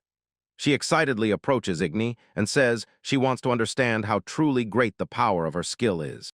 She tries again to persuade Igni to help her with this. Although Igni is still not sure, under someone's persistent pressure he finally agrees. Amy asks him to attack for real. Then she steps back a little from him, and Igni releases a fiery volley attack and launches it at Amy. After such an explosion, she remains completely unharmed and says it was wonderful. Everything looks normal, but in a moment her facial expression changes. She blushes deeply, arches her whole body, and screams how pleasant it is. Igni freezes in a stupor. This scene clearly made him feel uncomfortable. Driven mad with pleasure, he immediately demands that Igni shoot again. There is not a drop of common sense in her eyes, and saliva is already flowing from her mouth. Igni looks at the girl in horror, realizing that she is clearly bad. He does not waste time and again recalls the wise words of his grandfather. He once told him that there are S sadists and M masochists. He claimed, They are all different and all good. And he asked Igni to remember his words, a person is like a vessel, so they must be ready to accept everything. Igni agrees with the words of his grandfather. He understands that the latter is ready to do anything to improve his skills as a man, although he still does not fully comprehend how exactly. Having thought it over, Igni agrees to fulfill Imi's request. He again releases an incredibly powerful fireball at her, deciding that it is time for him and his abilities to move to the next level. Imi is undoubtedly happy about this. At this time, Yuri, Iris, and Alicia were walking outside on the academy grounds. Yuri and Iris were talking about Igni and how incredible he is. Yuri said that he would definitely support him, and Iris replied that Igni has no equal when it comes to encouragement. After that, they return to Alicia and ask if she will support Ian. She clearly does not share their enthusiasm and replies that she will support, but only a little. She feels uneasy in crowded places. Suddenly, the three hear a terrible explosion. Iris, frightened, asks what that sound was, and Alicia realizes. The explosion came from the training stadium, so she jumps on a broom and flies down to check. Emmy is already sitting on the floor in delight and happily says that he is getting better every time, but he says, "That's not all yet." Ignar realizes it's not that easy. To please Em, he needs to behave like S. He crazily asks if Emmy wants more, and she happily replies that she does. Alicia, looking down on them, throws a look full of disgust. Igni found himself on a sandy beach. Sea waves rustle in the wind, large clouds float above him. Igni looks ahead and freezes in surprise. He hears girls arguing. Two girls in swimsuits stood right under his nose. A dark-haired girl with glasses, hands behind her head, and next to her a shorter one with long hair braided into a plait. They were arguing about which of them Igni liked more. Igni blushed and sharply opened his eyes in surprise. He could not believe his ears. He thought that Eleonora and Myra were competing with each other for his attention. Eleonora and Myra grabbed Igni's hands from different sides. He was bursting with joy. He already thought he finally understood what popularity means. Someone approached the boys and ordered them to stop immediately. Yuri approached the boys. He raised his hands up, his face turned red, and he said discontentedly that he actually knows Igni better than anyone else. Yuri's eyes filled with tears when Igni reminded him that Yuri is a boy. Yuri approached Igni, and the girls, another person, appeared next to the boys. A girl with long dark hair and a swimsuit approached the boys' Elena. Behind her, a small house made of straw and wood was visible. Elena said that she is the perfect match for Igni. Yuri and Elena began to find out who was more suitable. As a couple on Ian Day, Elena is only the first of the students, and Yuri is only Ian's classmate. Meanwhile, another person was already approaching the boys. A girl with dark, short hair approached the boys. She looked scary and angrily said that she was ready to defeat everyone for Igni. Her name was Iris. In front of the frightened, Igni appeared another girl with a bandage on her head. She raised her hands up and started shouting that Igni is a liar and must answer for his words. Her name was Frenda. Frenda was pushed by the appearance of a blonde girl. It was Amy. Ian became even more confused by what he saw. Igni raised his hand up, and sweat ran down his face. The girls argued all over the territory about who was more suitable for Igni. He tried to calm them down, but the girls did not hear him. Ian saw several girls standing in front of him and immediately understood. This was not popularity, but something completely evil. The atmosphere around the girls heated up and became darker with every moment. Igni stood on the sand. A girl in a hat appeared behind him and said that Igni must explain everything to her. It was Alicia. Igni sharply turned around and looked at her in panic, then said that Alicia must help him calm the girls. Alicia was in a dress with a bow on the chest and a large, dark hat. She looked at Igni with undisguised disapproval and declared that he behaved terribly. As soon as Igni heard these words, he opened his mouth and began to scream. He was sucked into the void. In a moment, Igni found himself on the floor near his bed. Next to him was Yuri. He was reading a book and was scared when he heard Igni fall off the bed.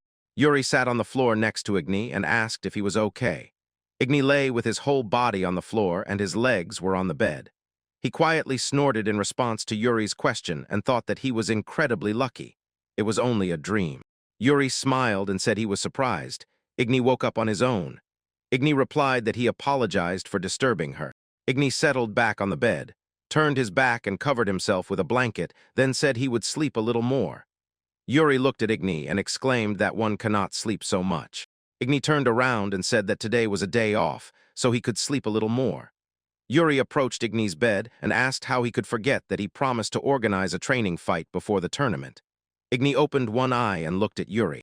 Igni, half asleep, replied to Yuri that he remembered his promise. Yuri immediately started shouting, "Igni needs to get up and then they will go to breakfast." It was a sunny day. Trees grew near the building with large windows. Alicia and Iris were waiting for Igni and Yuri. Igni and Yuri entered the arena and greeted the girls. Alicia held a stick in her hands and said that such a strong person as Ian also needed a training fight. Iris smiled broadly and began waving her hand to the guys. Igna said that he had never trained in a one-on-one fight. Alicia did not understand exactly what Igna was talking about. Igni felt ashamed. He looked away and replied that it was time to start training. Then he thought that his opponent was always his grandfather. First, he needed to find out to what level of fighting the girls had reached. Igni approached Alicia and Iris. Yuri stood next to the guys and said that he would enter the fight first. The girls were a little surprised. Yuri raised his hands up and, with a smile on his face, said that he needed additional training in fighting. Yuri stood in front of Igni. They were in the arena. Alicia and Iris stepped aside and began to discuss how the guys fought, since Yuri had the attribute of darkness. Yuri stretched out his hands in front of him and said he was ready to start the fight. A dark aura began to grow around him. The girls did not take their eyes off the guys. Sweat appeared on Iris's face. Igni watched Yuri's actions warily. Yuri rushed forward and waved his arms in different directions. As soon as he reached Igri, Igri placed a hand on his head and stopped Yuri. The girls stood nearby and watched everything with surprise. Yuri sat on the ground and said sadly that it seems Igni won this fight. Igni looked at Yuri and thought that he did nothing at all. Igni said that Yuri should avoid close combat. Yuri was surprised by Igni's words.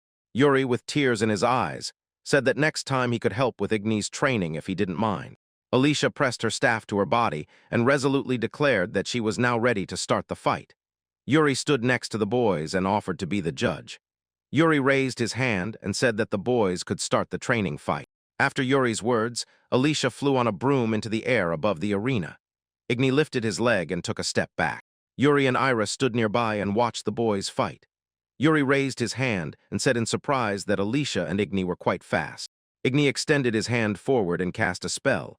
Fireballs flared up in front of him. He launched them into the sky towards Alicia. She raised her hand and blocked Igni's strike. The fireballs flew past Alicia.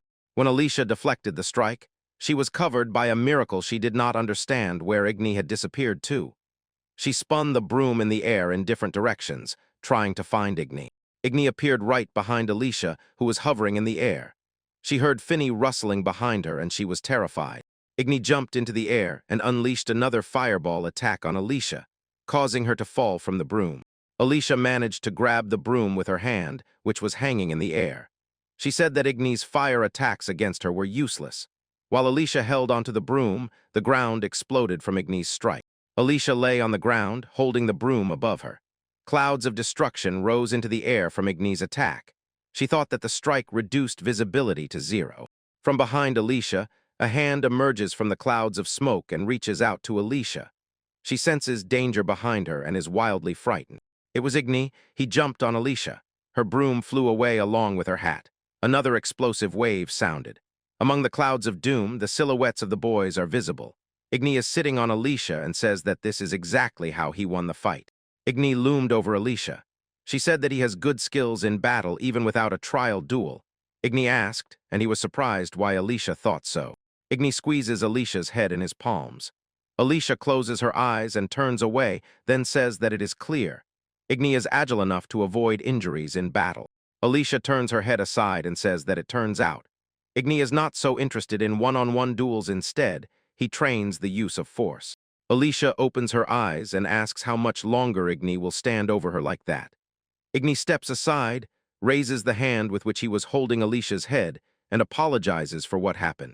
Ian stood in the arena, closed his eyes, and thought that girls are very delicate. They need to be touched as naturally as possible. Iris stood next to Ian and said his name. Iris placed her hand on her chest and said with delight that she was already ready to continue training and fighting with him. Igni nervously glanced at Iris and said that she could attack however she wanted. Igni stood in front of Iris, spread her arms and legs to the sides, and was ready to start the fight. Iris cast a spell, and in a moment Iris was hugging Ian, trembling with shy joy.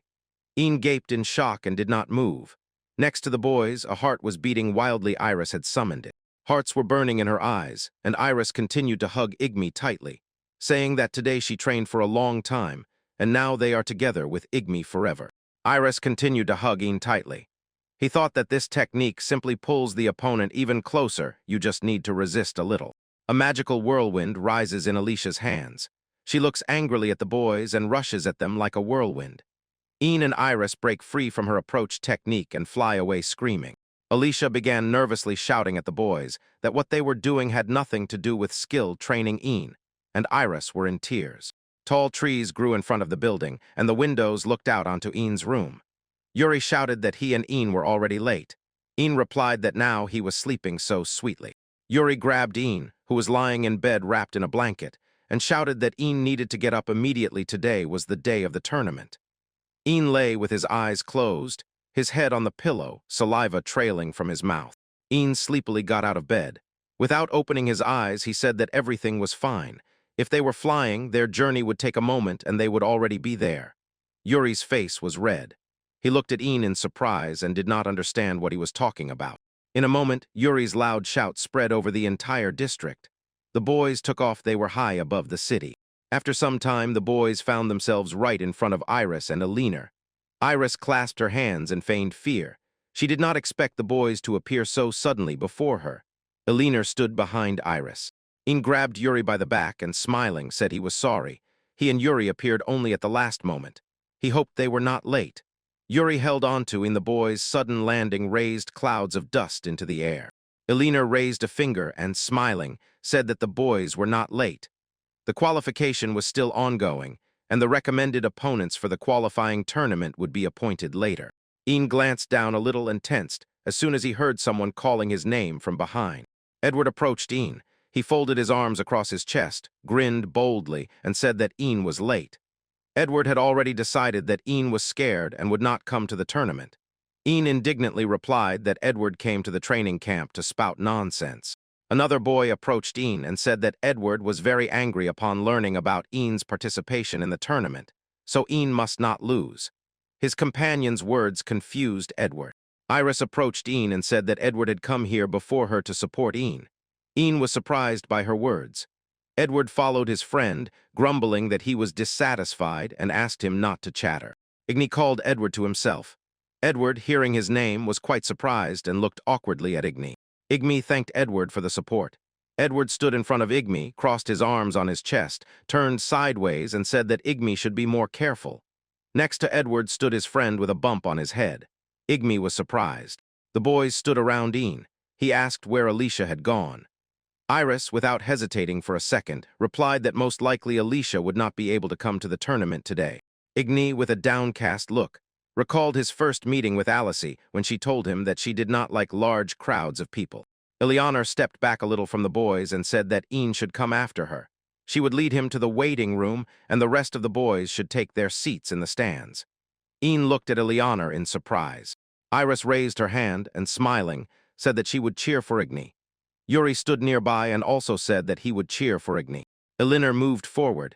Igni called after her and followed. He turned to the boys and waved his hand. The boys watched him go and said goodbye in response. Eleanor and Ian walked side by side down a long, spacious corridor. Eleanor said that when she first saw what Ian could do, she was very surprised. Ian replied that he was F-rank.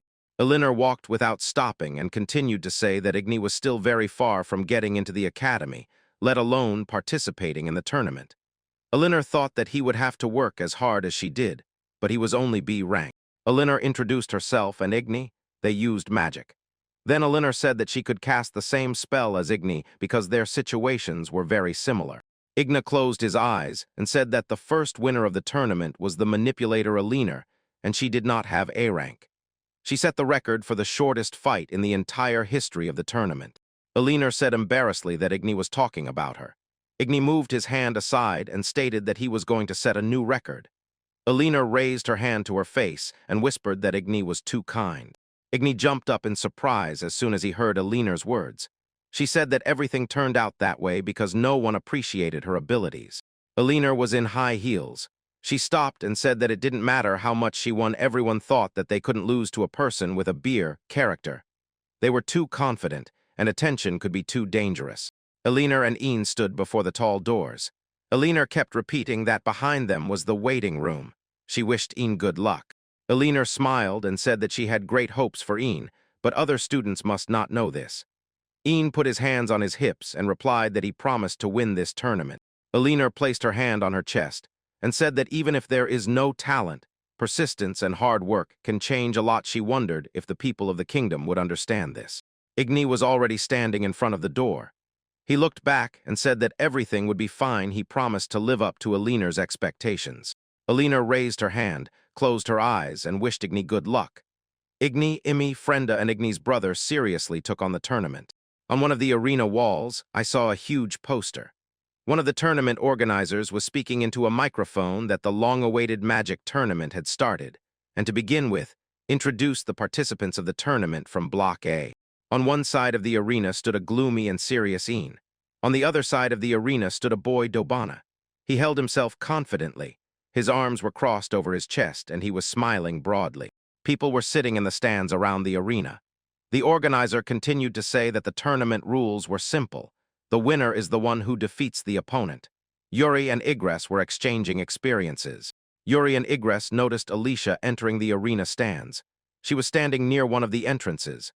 Alicia was wearing a cloak and hat and was stealthily looking around. Yuri and Igres met Alicia. Igres placed his hands on her back and said that Igni really needed support because Alicia came here for that very reason. Edward stood next to the girls and looked at them suspiciously. The organizer announced the start of the fight. Igni stepped into the arena, and opposite him was Dobana, who rested his sword on his shoulder. Dobana, smiling, asked if Igni was studying at Enrollment Academy. Igni closed his eyes and replied that he was. He was a freshman. Dobana pushed off with one foot, then raised his sword and began to attack. Dobana said that Igni was most likely one of the gifted ones, and that was very good. In a moment, Dobana sees Igni in front of him. He raises his hand, a huge fireball appears above his palm. Dobana instantly freezes in place, unable to complete the attack. Dobana began to tremble with fear. His mouth opened wide, he did not understand what was happening. A dark atmosphere covered Igni. He angrily said, "What does talented mean?" Igni raised his other hand above himself, his face was not visible. Igni said he perfectly understood Dobana's feelings. And Dobana, trembling with fear in response, said he did not understand what Igni was talking about. Wasn't he talented? Igni stood still and did not lower his hands. He said he understood Dobana, and probably it was good for him that he was born handsome. Dobana did not understand what Igni was talking about. He was shaking with fear and tried to cover his body with his hand. Ian began to shout fiercely that no matter how hard he tried, he could not fix his appearance. Dobana, trembling, dived into the water surrounding the arena. Igni still held his hands above himself and shouted wildly. Dobbin's jump into the pool sent a huge column of water into the air. Ian turned his back to Dobbin, who fell into the pool, and the organizer announced, "One of the duelists ended up in the water, so this is Ian won." The tournament passed without incidents. Igni, Amy, Frenda, and Igni's brother, all the boys passed the trials easily, and it all ended with their victory. The spectators in the stands rumbled and shouted. Orjazur announced that a fight would take place between two semi-finalists from Block A. Igni defeated the opponents with a fireball, and his friends struck with cunning magic. The organizer further insisted that the rest of the participants from Block A and B belonged to Enrollment Academy. The capable generation was supposed to show exactly that. Igni looked away and thought that Frey was also on the list of winners. Frenda stood in front of Igni. She raised her hands and said that no one could have thought that they would fight each other. Igni agreed with her words. She was serious and did not take her eyes off Igni. The organizer announced the start of the battle. Frenda began to jump on the spot and wave her hands. She cheerfully declared that her attribute was water and that she was a Rang, a natural enemy of Igni. Water appeared around Frenda. Next to Igni, a water column appeared, shrinking from the friend's attack. While Igni was shrinking, he said that he disagreed with the friend's statement, then froze in place and became frozen. Frenda launched a water attack and it hit Igni. Everything around her was blurred by water. The girls watched the clash, and Yuri said that Frenda's attack hit Igni from behind. Iris saw Frenda's attack and feared for Igni. Frenda looked ahead and was incredibly surprised. In front of her stood Igni, smiled and said that her attack did not reach him. Frenda raised her hand and nervously asked how her water could have evaporated so quickly. Friend's face flared with panic, and she nervously said that Igni could not just take her magic with a fireball. Igni stretched out his hand forward and launched a fire attack towards his friend. Frenda was scared. She did not expect such a sudden strike from Igni. Frenda raised her hand and spoke a spell. A large protective wall of water grew before her. Frenda stretched out her hands in front of her. Sweat ran down her face. She thought she could no longer hold the wall. She would have to cast another spell. Frenda waved one hand. Frenda raised one hand up, lowered it, and a water tornado flared above her. The wind twisted and scattered her clothes in the air. Yuri and Alicia watched the fight. She said that Frenda's magic is colossal in scale. It is extraordinarily powerful. Not every adult can use it. Frenda raised her hand and said she apologized to Ian but would make him surrender. Ian was a little scared. He said he wondered how Frenda could even use such magic. She is truly incredible. Frenda began casting a spell. Water surrounded her from all sides. Frenda said that Igni was doomed to lose anyway. Frenda raised her hand and said she was ready to easily close any gap. The water spirits surged upward. Frenda looked where Igni was standing and noticed he had disappeared. Igmi's hand appeared behind Frenda. Igmi fired a volley toward his friend. She weakly flew aside and shouted that she did not understand how Igmi ended up behind her. Frenda found herself in the pool surrounding the arena. The organizer began announcing that the fight was declared over and that Igni had won. Igni stood in front of the pool, and the arena rejoiced at his victory. The scene shifts to the waiting room. Igni sits on a bench, hands folded between his knees. Someone calls Igni. He looks away in surprise. Emmy appears before Igni, standing in the doorway, and says she fought Frey and lost to him. Emmy continued saying that she probably needs to practice magic more. The magic itself gives her an unpleasant feeling. Igni was surprised by what Emmy said. Emmy looked ahead and said she came to the waiting room to support Ian, so she would cheer for him to win. In the adjacent room, the boys' conversation in the waiting room could be heard. Emmy froze in place, and Igni already moved toward the fighting arena. He looked at Emmy and said he was very grateful for the support and that he would definitely win this fight. The people in the stands buzzed and shouted. The organizer announced only one fight remained. It was between Frey, who had the highest light attribute in rank CC, and Igni, who had fireballs in rank F. Igni twitched upon hearing that the girl fans supported Frey, while only the boys supported him. Igni's face darkened. He thought that Frey was much more popular than him. Igni angrily glanced at Frey and thought, as soon as he defeats Frey, he will take all his popularity for himself. Frey stood before Igni, bowing his head. Frey approached Ian and said he did not understand how Ian ended up among the victors at all. Ian replied that he did not understand what exact answer Frey wanted to hear. Ian was here because he had great strength. Frey glared fiercely at Igni and said that he did not have that much power. He only knew how to shoot fireballs. Igni replied that thanks to using fireballs, he had perfected this technique. Frey got angry as soon as he heard Ian's confident words. He began to insist that a person like Ian would never master magic perfectly. The organizer announced the start of the fight. Frey suddenly casts a spell and attacks Igni. Igni raises his hand in front of himself to defend. Frey closes his eyes after the attack, and clouds of dust rise into the air around the arena. The organizer says that Frey already uses such powerful strikes at the very beginning of the match, but his strike never reached the target. Frey, hearing the organizer's words, was very surprised. Lights flared around him, and he could not understand how his attack could have missed Igni. At that very moment, Igni appeared behind Frey. In Igni's hand, a fiery ball flares up. With the help of magic, it grows and flies straight towards Frey. Seeing the inevitable danger, Frey is frightened. Igni began to smile and said that magical dispersion is high-level protection magic. Frey stood before Igni, his hands and head lowered, then agreed with his words. In an instant, Frey was overwhelmed by furious rage, shouted that he was a genius and that he was very different from Igni. Frey stretched out his hands forward and began to cast a spell. Freya held his hands in front of him and cast a spell. A magical laser flew towards Igni, and an explosive wave occurred. Frey lunged to the side where Igni stood. He began hitting Igni but missed every time. Igni easily closed the distance with each of Frey's attacks. Frey even hoarsely asked, why can't he hit his magic flies at the speed of light? The events shift to 2 years ago. Ian and his grandfather earn a huge stone cave. Grandfather Ian says he intends to tell him something that will help him become stronger in the future. Igna stretched out his hands in front of him, turned to the side where his grandfather was standing, and said that his grandfather wanted to tell him about big buffers. The grandfather replied that he did not understand what thoughts were filling Igna's head. Igni was struck and looked at his grandfather as soon as he heard his words. He was going to tell Igni something that would be useful to him in the battle with the master of light magic, and it was about speed. Grandpa Igni was dressed in a suit with a cape. He looked ahead and said that the magic of light is not so easy to see. You need to learn to see the whole aura, because it is the highest level of spiritual vision. Grandfather looked at Igni and said that besides increasing magical power and leveling up, Igni's magic must also incorporate the speed of light. Igni stepped back, impressed by grandfather's words. Igni began to smile nervously and say that, as he expected from light magic, it was terrifying and incredibly fast. During the current training, he almost died several times, and now he also needed to hone his spiritual sight. Grandfather stretched out his hand and began to scream uncontrollably. Igni calls this persistence.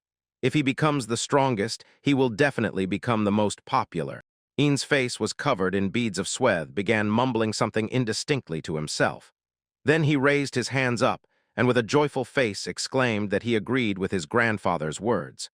The grandfather replied that it was good that Ian was so obedient. The events moved to the tournament arena. Igni was shortened by another blow from Frey. Igni thought he had been pulling to the highest limit of light for 2 years. Every day he trained to exhaustion. Igni gritted his teeth and frowned. Frey stretched out his hand forward and continued hitting Igni, while Igni skillfully dodged all his brother's attacks. Ian turned around and shouted that he saw. Frey doesn't even reach the grandfather's pinky. Frey raised his hand and also shouted for Ian to stop bothering him. Oro sat in the carved chair, and behind him stood 2 people in dark robes. He saw Igni in the arena and began nervously explaining how Igni even got to the arena and reached the finals, because his talent is fire F-rank. Oro shuddered, immediately tensed up, hearing behind him someone say that Igni has no talent, only skill. A person in long clothing appears at the doorway and begins to speak. Ability only indicates the direction of the gift, not talent. Oro still does not see the difference between talents and abilities. Oro asked what Lux was doing here. Lux showed his face and asked why Oro did not call him father. Lux approached Oro and said he came to the tournament to watch how his grandchildren entertain themselves, since he raised Igni himself. Oro looked at Lux and frowned. An evil smile appeared on Oro's face, and he roared that Lux was mistaken. No matter how much you train a person with an F rank, they will still lose, and victory will go to the geniuses of Frey, the owner of CC rank. Frey raised his hand up. A dark atmosphere thickened around him. He said this would be the end of their fight with Ian. Ilianer looked forward and said she was seeing Frey in such despair for the first time. The girls in Yuri watched the boys fight and whispered, Frey wants to perform an attack called Aurora. It can strike a large area. Frey raised his hand and immediately thrust it forward. He said he was casting the spell of Dawn Light. This magic belonged only to him. It was completely unlike Igni's fiery fireball spells. Frey was going to deal with Igni. Frey held his hand in front of him. Igni raised his hand, a fireball flared above it. Igni said he had no intention to retreat and would go for a frontal attack. Frey and Igni were truly serious. They simultaneously cast their strongest spells, and a powerful explosion thundered in the arena. A powerful explosion thundered throughout the arena. Clouds of smoke and flames filled everything around. The girls and Yuri were frightened by what was happening. 2 figures appeared in the arena. They were hard to make out through the dust rising in the air. One of the boys stood in the arena and the other hovered in the air. The smoke slowly cleared, and Igni was already standing in the arena, extending his hand. The entire arena sees Igni standing in the center, unharmed, as the clouds of dust slowly settle. Oro grits his teeth and stares frantically into the arena. Here Frey has fallen, broken. Freya tosses into the pool surrounding the arena. The organizer announces Ian's victory. The stands roar. Ian stands in the middle of the arena, one hand raised up, the other on his waist. Oro rises from his chair and bursts out in a scream of rage, insisting that this cannot be. Primrose Frey, who holds rank CC, has lost. Sweat poured down Arrow's face like hail, and he was furious. Behind him stood Luck. He closed his eyes and said that Frey's talent was truly incredible, but he did not know how to use it. Lux recalled their training with Ian. He continued to insist. Among his peers, Frey was the best in versatility, and no weapon could match him, but in area damage he was weaker than Een. Lux stood before Oro and continued, saying that Oro only sees the first bloom. Lux cannot entrust him with his grandchildren. Oro values his sons as tools. Oro became angry and began shouting that Lux has no right to teach him. A grim smile appeared on Oro's face. He raised his hands and angrily insisted that Frey lost, but Igni did not. With Igni, he could obtain the first light. Lux stood behind Oro and began to say that Oro never thought his words would come true. Lux also did not think that Igni would want to return. Oro interrupted Lux and ordered him to be silent. Oro slammed the door right in front of his face. The participants of the fight took their podiums, Igni first place. He raised his hand and greeted the fans. The stands exploded with joy at his victory. A girl with blonde hair approached Igni. She held something in her hands, and a smile lit up her face. She congratulated Igni on his victory and said that he should accept his winnings. Igni looked at his winnings with surprise. Igni snatched the item from the girl's hands and asked what he had ultimately won. The girl replied that it was a catalyst ring. The girls kept insisting that this ring was specially made for the tournament. They say the owner of this ring can create 3 times more. Igni held the ring from which light poured, and he was glad to hear this. Igni held the ring in his hands, then looked at the girl and thanked her for the gift. He raised it beside him, lowering his head, then turned aside and froze in surprise, heard someone calling him. Igni called Frey. Without raising his head, he said that Igni was strong and he could not say that about himself. Igni replied that victory was not that important, but Frey still took second place and should be proud of it. Frey clenched his hand into a fist at Kulon and said that he was Primrose and still ended up in second place.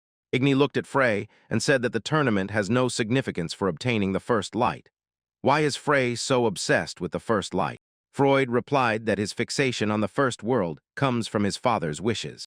Igni turned away, then closed his eyes and said that Frey must be honest because he himself wanted it. Frey stood nearby, not raising his head. Igni released the girls and led Yuri outside to the fountain. The boys congratulated Igni on winning the tournament. Alicia stood behind him and smiled. Igni approached Alicia and said with a smile on his face that she also came to see the organization of the tournament. Alicia smiled broadly and replied that she congratulates Igni on his victory in the tournament. Ileana approached Een and Alicia. She clasped her hands together and, smiling, said she wanted to suggest to the guys to celebrate Een's victory. Een replied that he agreed, and they even paid him money for the victory. Edward appeared behind the boys and, placing his hands on his hips, cheerfully declared that he intended to pay for what he could not afford to celebrate, in addition the winner of the tournament. Edward raised his hand and said that he had already prepared a suitable place for the winner. Nearby stood Igni, looking at Edward with surprise. Igni lost Edward's words in his head that he had prepared a worthy place for the winner. Igni imagined sitting in a large armchair, holding a glass, surrounded on all sides by many beautiful girls. Igni raised his hand and was happily about to say something but did not have time, heard someone calling him. He turned around and saw his father, Oro. He was walking towards him on the stone road. Oro, smiling, said that he finally found Een. Een looked at her father in surprise and did not understand what he was doing here. Igni closed his eyes and said he would be late, and the boys should go without him. The boys obediently agreed with Igni and moved forward. Oro stood before Igni and began shouting that he had been watching the fight in the arena between him and Frey. Igni thanked his father for this. Oro approached Igni and grabbed his hands. Oro leaned over Igni and said that now Igni was worthy of the first light. Oro held Igni by the shoulders. Igni was very surprised by the broken word he heard. He did not understand what his father was talking about. Oro kept repeating that the magic of Igni completely destroyed Frey. This shocked Oro. Probably this is the highest magic. Igni took his father by the hand and said that his father was wrong. He won only thanks to his ability control of the fireball. Oro was surprised to hear Igni's words. Aro's face darkened. He said he understood everything. Igni was hiding the secret of his victory, and that was right. Igni replied that his father was wrong and there was no secret in his victory. Igni looked at his father and thought that there was no swearing in his words, but he did not understand at all what his father was talking about. Oro smiled and said that he wanted to make it clear, Igni can already return. Igni was very surprised. He smiled and asked where exactly he could return to. Oro raised his hands. His face became terrifying and said, Een can return to the Tarka's family if he agrees. he will become the pride of their lineage. Oro stood opposite Igni, and next to them was a fountain. Igni placed his hands on his hips and asked if he could become a nobleman again. His father replied that Igni was right. Doesn't he think it's a very good offer? Igni sighed heavily, lowered his head, and then replied that he had no intention of agreeing to the conditions set by his father. Oro was surprised. He did not understand why Igni refused. Igni frowned and said that he saw no benefit in agreeing to Oro's proposal. Beyond Igni, the fountain and trees murmured with a light rustle. Horror was reflected on Oro's face as soon as he heard Igni's words. Again, strict upbringing, a sea of noble formalities. It was unbearable for him. Igni turned his back to his father and walked away. Oro became anxious. He reached out to Igni and said that Igni had to stop. But before Oro could finish speaking, he was jerked by an unexpected touch. Someone placed a hand on his shoulder. Oro turned his head and saw Lax behind him. Lax glanced at Oro and said that Igni had already answered. He did not like what Oro was saying. Igni noticed the old man and joyfully called him over. Oro pushed Lux aside, spread his arms, and began shouting that Lux should not interfere because he himself had refused Igni. Lux shouted back, "Popularity rules are the rules of human life." Lux turned to Igni and asked him to name popularity rule number 15. Igni automatically replied that Rule 15 says, "You must not be called a woman." Oro felt sweat running down his face. His teeth clenched tightly as soon as he heard Lux's words that Igni was right and that he knew this rule well. But did Oro himself know this rule? Oro approached Igni and placed a hand on his shoulder. Oro leaned over Igni and said that Lux was talking nonsense. Igni could become the pride of their family. This was his only chance to become a nobleman again. Oro wanted to continue speaking, but Lax interrupted him and asked Igni to name popularity rule number 20. Igni immediately replied, "You must love your enemy as yourself." Lux stepped aside and said that Igni was right. You cannot hate people if you love them as yourself. Oro grabbed Igni by the shoulder and began shouting that Lux must immediately be silent because he was speaking to Igni. Lux does not listen to Oro and continues to question Een about the rules. Een answers all his questions. Then Lux smiles and says that Oro will never follow these rules. Oro glanced at Lux with a heavy look. Oro's face changed. Hearing Igni's words that he should not be so angry, he began to smile. Igni was already very grateful to him for many things, especially for the fact that Oro expelled Igni. But again, Oro's face darkened. Een began to smile broadly and say that he was grateful to his father for firing him. At that moment, Een already wanted to say goodbye to his father. Oro's face twisted into a terrible expression. He began to walk towards Een and mutter something. Supposedly, he does not understand and Een is talking nonsense. Behind Oro stands Lux and listens, but a noise sounded in a moment. Lux grabs Oro by the hands and tells Igni that he must not hesitate. They need to run quickly, these guys are already waiting for him. Oro looks at Lux with fear.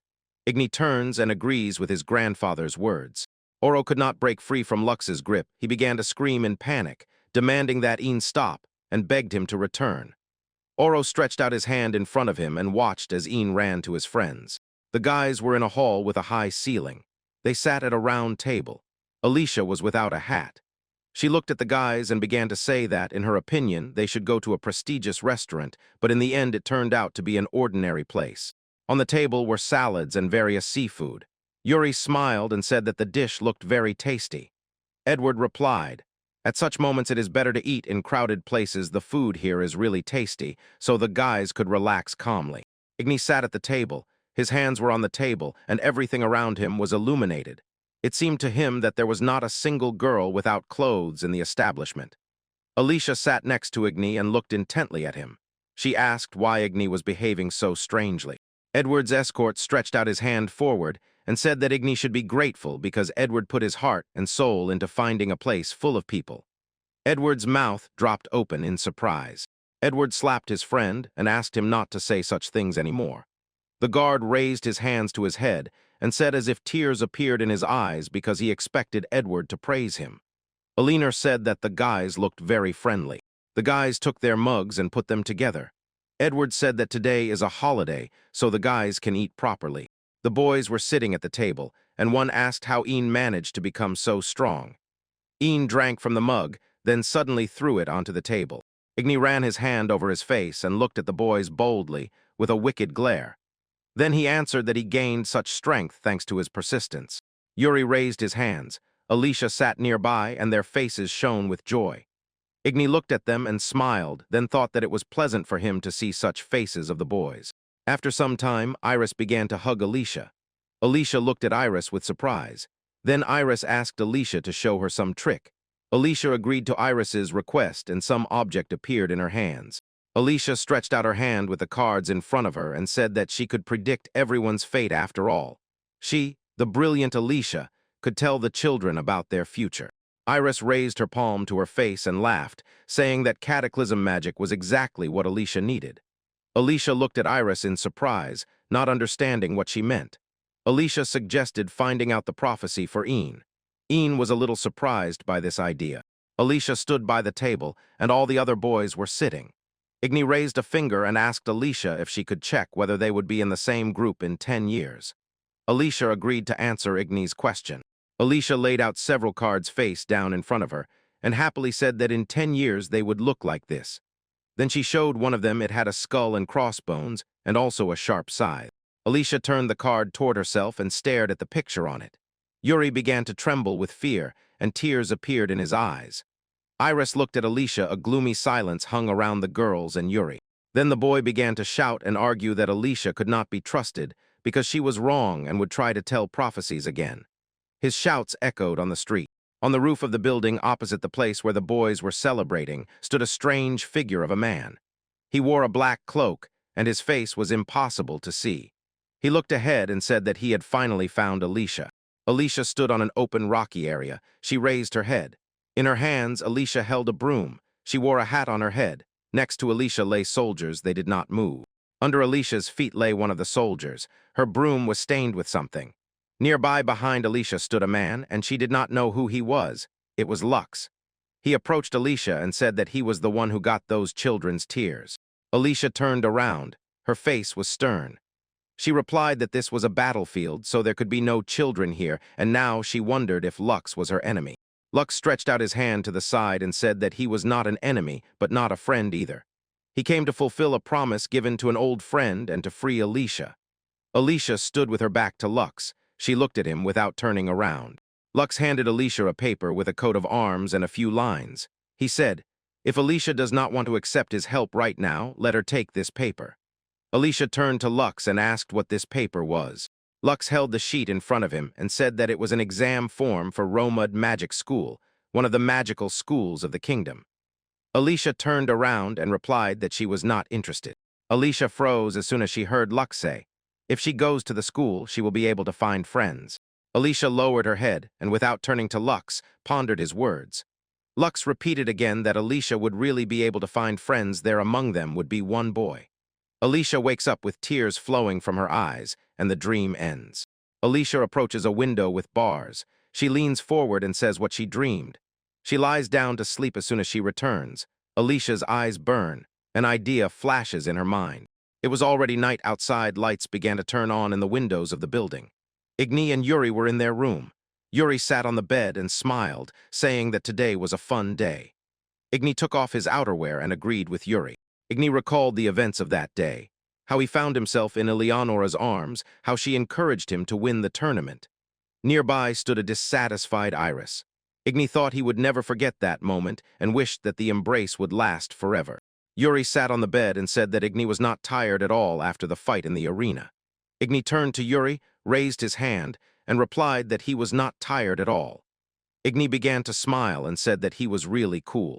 Yuri sat on the bed and with a smile said that he also wanted to become as brave as Igni. Igni looked at Yuri in surprise and thought that he was not brave at all, he just wanted to succeed. It was dark outside, and rain began to drizzle in the room. A table stood by the window. Yuri said that there was a storm outside. Igni stood in front of Yuri and looked out the window, then said that the weather had spoiled too quickly because it had been so sunny. Yuri raised his hand and said that sometimes a storm sneaks up on him unnoticed. It can start when a dragon flies over the city or when someone uses cataclysm magic. And a moment later, Yuri gathered himself and realized what he had just said. Yuri runs up to Igni and starts hugging him, shouting at the top of his lungs. Igni is frightened and does not understand what is happening. Yuri points his hand aside, his palm trembles with fear. Igni asks Yuri what happened to him. Yuri poked at the window. Igni was standing with his back to the window, behind which a dark figure appeared. Yuri shouted that someone was outside the window. Igni and Yuri looked at the window fearfully. It was Alicia. She stood in front of the window, and rain was pouring down on her from above. Alicia screamed with all her might for the boy to help her hide. The boys led Alicia into the room. She sat on a chair. The boys gave her a mug with a hot drink. Igni said they needed to find change of clothes for Alicia. Yuri replied that this was a men's dormitory and she had to behave quietly. Igni said that Alicia could not fit into his clothes. Yuri climbed into the wardrobe and declared that he would lend Alicia his clothes. When they reached the village, he was given women's clothes. Igni stood behind. He was surprised that Yuri said that. Alicia sat on the chair and looked at the boys with a smile. The boys were discussing Yuri's clothes. Yuri held a dress in his hands and Igni stood nearby. Alicia broke the silence and said she was very grateful to the boys. Igni replied that Alicia should not thank them for this because they were friends. Yuri agreed with Igni's words. Alicia sat on the chair and was a little sad. Behind her was a window through which the rain was falling. Noticing that Alicia had become sad, the boys looked at each other, then approached Alicia. She put her mug on her legs and lowered her head. Igni asked what was bothering her. Alicia raised her hand and said that everything was fine. In a moment, the wall in the boys' room collapses. A blonde woman in armor with a large sword in her hands bursts into the room. She stops and says that she finally found Alicia. Alicia sits on the floor, her body trembling with fear. The stranger says that she had no idea that Alicia dared to resort to cataclysm magic again. Alicia's face is full of horror. She realized that her sister was standing in front of her. Alicia sat on the floor, her hat lying nearby. Her sister stood before her holding a sword. In the room, pieces of a destroyed wall lay scattered on the floor. Alicia's sister said they needed to return home. Igni approached Sister Alicia and shouted that everyone must stay in their places, and the girl must explain who she is. A blonde in armor, holding a sword, said her name was Celia Esmeralda. She was the first princess of the Esmeralda Empire. Igni and Yuri were extremely impressed by Celia's words. The boys stood next to Alice, and she was sitting on the floor. Celia stood in front of them. Behind her, there was a hole in the wall through which the street was visible. Yuri asked if this was the same immortal Celia. Igni turned to Yuri. How does he know her? Yuri raised his hand and said it was strange.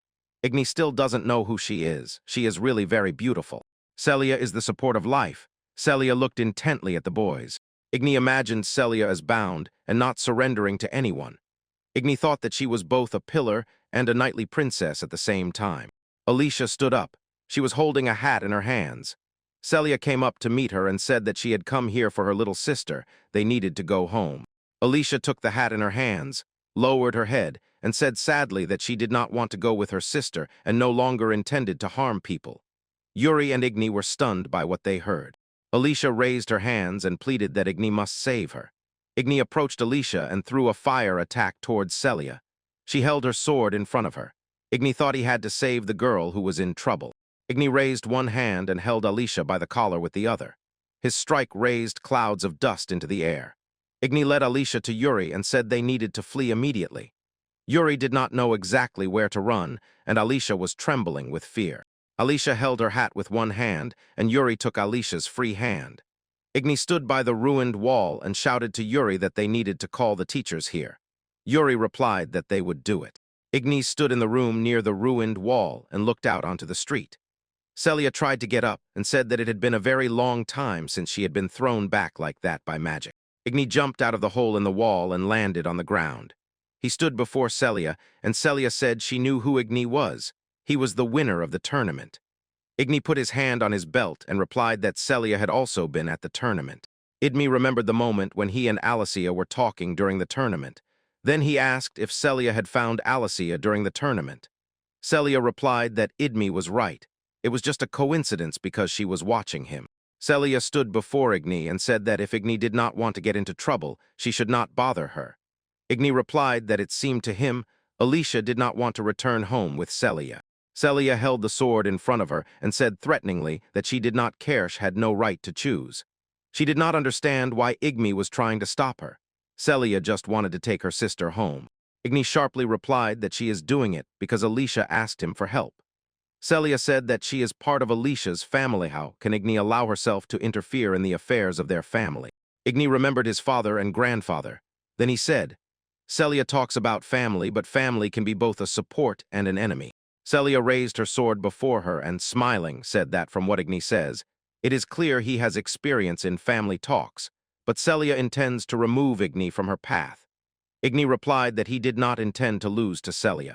The sky was gloomy, the rain did not stop. Celia said that Ian no longer heard that she was the pillar of life. She warned him again for his own good. Ian was not going to back down. Celia closed her eyes and accepted Ian's answer. Celia rushes forward with a sword against Igni. Igni manages to dodge Celia's strike and hangs in the air. Ian stood on the ground and Celia turned and moved towards Ian. She said she was surprised. Ian managed to dodge her strike and that he truly deserved the title of winner. Ian listened to Celia and thanked her for what she said. Igni raised his finger Yup and several fireballs flared above him. Then Igni said it was his turn to attack. He launched an attack and an incredible explosion instantly thundered. After the attack, Igni became cautious. Behind him appeared Celia. She swung and struck, stating that Igni is really very strong. She had underestimated him. Celia again makes a chopping sword thrust in front of her. Celia finished the strike and looked up. Igni was hovering in the air above her, his legs blazing and a fireball burning in his hands. The rain was still pouring. Celia raised her head and said, "Did Igni rise into the air thanks to the fireball?" The fireball blazed in Igni's hands. A smile appeared on his face. Then Igni raised his hand, and from it a column of fire began to rise into the sky. Igni said that the fireball can be not only for attacks, but Celia did not understand what he wanted to do. Igni performs a fire attack. A bright glow spreads across the entire area. Igni's strike hits the target exactly. Igni falls to the ground. Nearby, Celia lies on the ground, leaning on her sword and trying to get up. Celia says that now she understands. Igni gathered lightning with the fireball and himself rose into the air to assess possible damage. Celia got to her feet. Her face was distorted, but she still continued to insist that she admires Igni's abilities. Igni looked at Selina with fear. Her face again became as it once was. He saw how she healed her wounds in a moment, and then finally understood what pillar of life means. Celia looked at Igni, then smiled and said that indivisible Igni decided to help Alicia simply because she asked. And in general, she is not as Igni seems. Igni replied that every girl must have a secret. Celia excitedly said that Alicia had wounded many people. Igni stood before Celia and replied that he was not interested in that. Celia was surprised by Igni's answer. Igni began to shout that the past cannot be changed and one must move on no matter what Celia says. Alicia will still remain Igni's friend. Celia again raised her sword and said, since Igni will not give up, she intends to defeat him. Igni stretched out his hand forward and several fireballs flared up before him. Celia stood before him, took a fighting stance, and was ready for Igni's attack. Somewhere at some moment Alicia appears behind Igni. She asks Igni to stop. Igni freezes in surprise. Igni holds his hand in front of him and turns to Alicia. She continues saying that she agrees with Celia and that she will return home with her. Igni is shocked by Alicia's words. Alicia froze motionless. Behind her stood two guards who threatened Yuri with weapons. Yuri stood up and asked Igni for forgiveness. Tony lowered his hand and turned away, choking his voice, meaning Celia did not come here alone. Celia also lowered her weapon and stood behind Igni. Alicia approached Celia and said that she behaved meanly when she took Yuri hostage. It is an act of weakness. Celia replied that she does not think so. The end justifies the means. Yuri, the guards, and Alicia moved toward the passage in the brick wall. Celia followed them and began urging them on. Igni placed his hand on his belt and started shouting for Celia to immediately release Yuri. Celia closed her eyes and, without slowing down, said that Igni should not worry. As soon as they board the ship, she will release Yuri, and Yuri must return tomorrow. Alicia went ahead and, without turning back, said that she apologized to the boys for dragging them into trouble. Igni rushed to Alicia and asked if she was really happy about everything that was happening. Alicia turned to Igni, smiled, and said she was grateful to him for everything, after which she said goodbye to him. The rain kept pouring. Igni stood in the passage between the fence and watched as the crew drove away into the distance. He raised his head and said he wondered what his grandfather or the elemental pillar would have done in his place. Tony's eyes flashed, and he said their actions would be obvious. Igni raises his hand and a fireball flares above it. Igni throws a fireball into the sky and says he intends to punish Celia properly for her actions. The clouds part above Igni, revealing a view of the starry sky. He smiles and says that the pillar of popularity, the one who is strong, is popular, and that he is very strong. Then Igni takes off and flies after the crew that has left. The cart with the boys was rushing down the road. Its wheels were climbing into potholes filled with water. Splashes flew in all directions. Alicia sat, hugging her knees, next to Yuri. In the other corner of the cart sat Celia. She asked why Alicia had come to the tournament. Celia closed one eye and continued repeating that Alicia knew. Celia would also be at the tournament. Alicia, without raising her head, replied that she really knew about it, about her sister's presence at the tournament. Alicia pressed her knees with her hands, then turned around and said that this was her first competition friend. Yuri sat down next to her and glanced towards Celia. Celia was surprised that Alicia had a friend. Alicia looked at Celia and said that what was happening was unfair. Celia had many times more freedom. She was always allowed more than her. Celia turned away and replied that Alicia was mistaken. When she had just started learning magic, everyone laughed at her. No one believed in her success. Alicia quickly stood up and looked at her sister. Celia lowered her head a little and continued. Now she knows that the rumors of others are lies, so she can take Alicia with her because Alicia is too weak. Alicia looked at Celia with surprise. Alicia put her hand on her leg and smiled, saying that Emmy was really selenium, but he lacked confidence. Alicia hugged her legs again and, without raising her head, asked Celia to talk about confidence. Celia replied that Ingrai lacked the hoarseness to sacrifice a person. He did not have the strength to betray a friend. Alicia lowered her hands, and she and Yuri anxiously stared at Celia. In a moment, Alicia approached Celia and hit her. Celia was extremely surprised by her sister's action. Alicia jerked back, clutched her chest with her hand, and shouted that Celia had no right to mock Igni. It was not bravery, but cowardice. Yuri put his hands on her shoulders and said that she needed to calm down. Alicia's face darkened, and she immediately thought, as soon as she heard Celia's words. It was strange to hear such from Alicia, since she had hurt too many people. Alicia lowered her hands and covered her face with her hat. She thought that she was not a fighting machine, she just wanted to be a princess. Someone raised a hand, and the cart with the boys stopped. Celia was surprised by such a turn of events. Alicia turned around and said why the cart stopped. Someone again in the port? Celia did not have time to finish speaking when someone cuts the tent on the cart and an explosion happens. A moment before that, Igni landed on his feet and was holding Yuri and Alicia in his arms. He said he apologized for being late. Yuri and Alicia stared wide-eyed upon seeing Igni. Alicia noticed something strange. Igni does not let go of Alicia, and Yuri jumps aside and signals for the boys to run away. Celia stood next to the torn tent of the cart and looked up. Igni led the boys into the forest. They stood in a small clearing. Igni stretched his hand forward and said that he, together with Mrs. Eleonora, would take Celia and the others, and Yuri and Alicia needed to leave immediately. Yuri agreed with Igni. Igni stopped and looked at Alicia, while she said she no longer wanted to burden the boys with anything. Igni interrupted Alicia and asked why she was behaving like that. Alicia screamed that the boys would never defeat her sister under any circumstances. Dignit grabbed Alicia by the shoulders and shouted that now the most important thing for them was what she wanted. Alicia stood motionless from shock.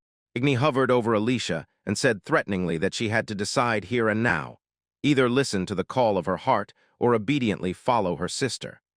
Alicia pulled her hat over her face and began to say something so indistinct that nothing could be understood. Then she looked at Igni, tears stood in her eyes, and she said she needed help from Igni, he had to save her. Igni raised his fist in front of him and joyfully replied that he would do everything as Alicia wished. Nearby the boys, quick footsteps sounded. Celia jumped out of the bushes at the boys with a sword in her hands, and attacking said that her patience was over. Igni held Alicia by the shoulders. Alicia was mortally frightened by her sister's attack. A few centimeters from the boys, Celia hung in the air and held a sword in front of her. Around the boys appeared a large magical sign with symbols. Celia shouted that this was a teleportation circle or a mirror of displacement. Myra was sitting on one of the branches. Ileana and Yuri were standing next to the tree. Myra raised a finger, closed one eye, and smiled, as if to say, Celia is right, her spell will work on all three. Myra looked at the boys and, cheerfully continuing, stated that they have a time limit, 1 hour. She hopes that during this time the boys will be able to figure everything out, and Igni in turn must protect the princess. Igni manages to say that Myra can trust him. Then the boys disappear into the portal that Myra created. Yuri looks at the smiling Ileana and asks where exactly they sent the boys. Maria Myra leads the boys to the sandy area. Ileana tells Yuri that they brought the boys to a place where they can overcome the pillar. Celia finds herself on the ground. She looks at Igni and Alicia. They are hovering in the air. Igni said that they were carried into the Gargant Desert. This is the border of the demon lands. Here they will no longer be able to interfere with anyone. Celia stood with her hands lowered. Igni said that he considers Celia the strongest mage. Even if he let go of this thought, he could not go back and say that he lost to the Imperial. Alicia hugged Igni, and he kept repeating that he would defeat Celia, and as a prize for victory, he would make Celia forget about Alicia. Igni and Alicia were in the air. Igni stretched out his hand forward and rushed to attack Celia, shouting that his plan was perfect. Celia raised her sword up and began to defend against Igni's attacks.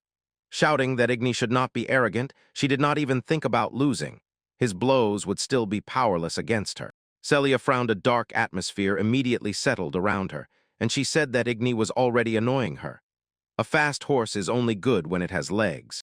Celia attacks. She rises into the air and strikes Igni on the legs. Igni is extremely scared and grits his teeth. Igni holds Alicia in his arms and shouts the word fire.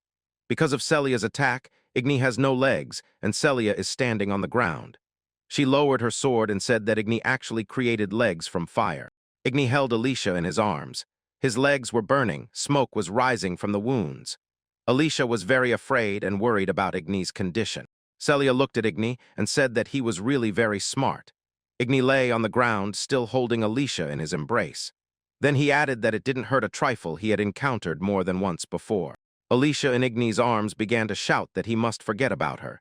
Celia could still restore his legs, but Igni had to leave her. Bitter tears rolled down Alicia's eyes.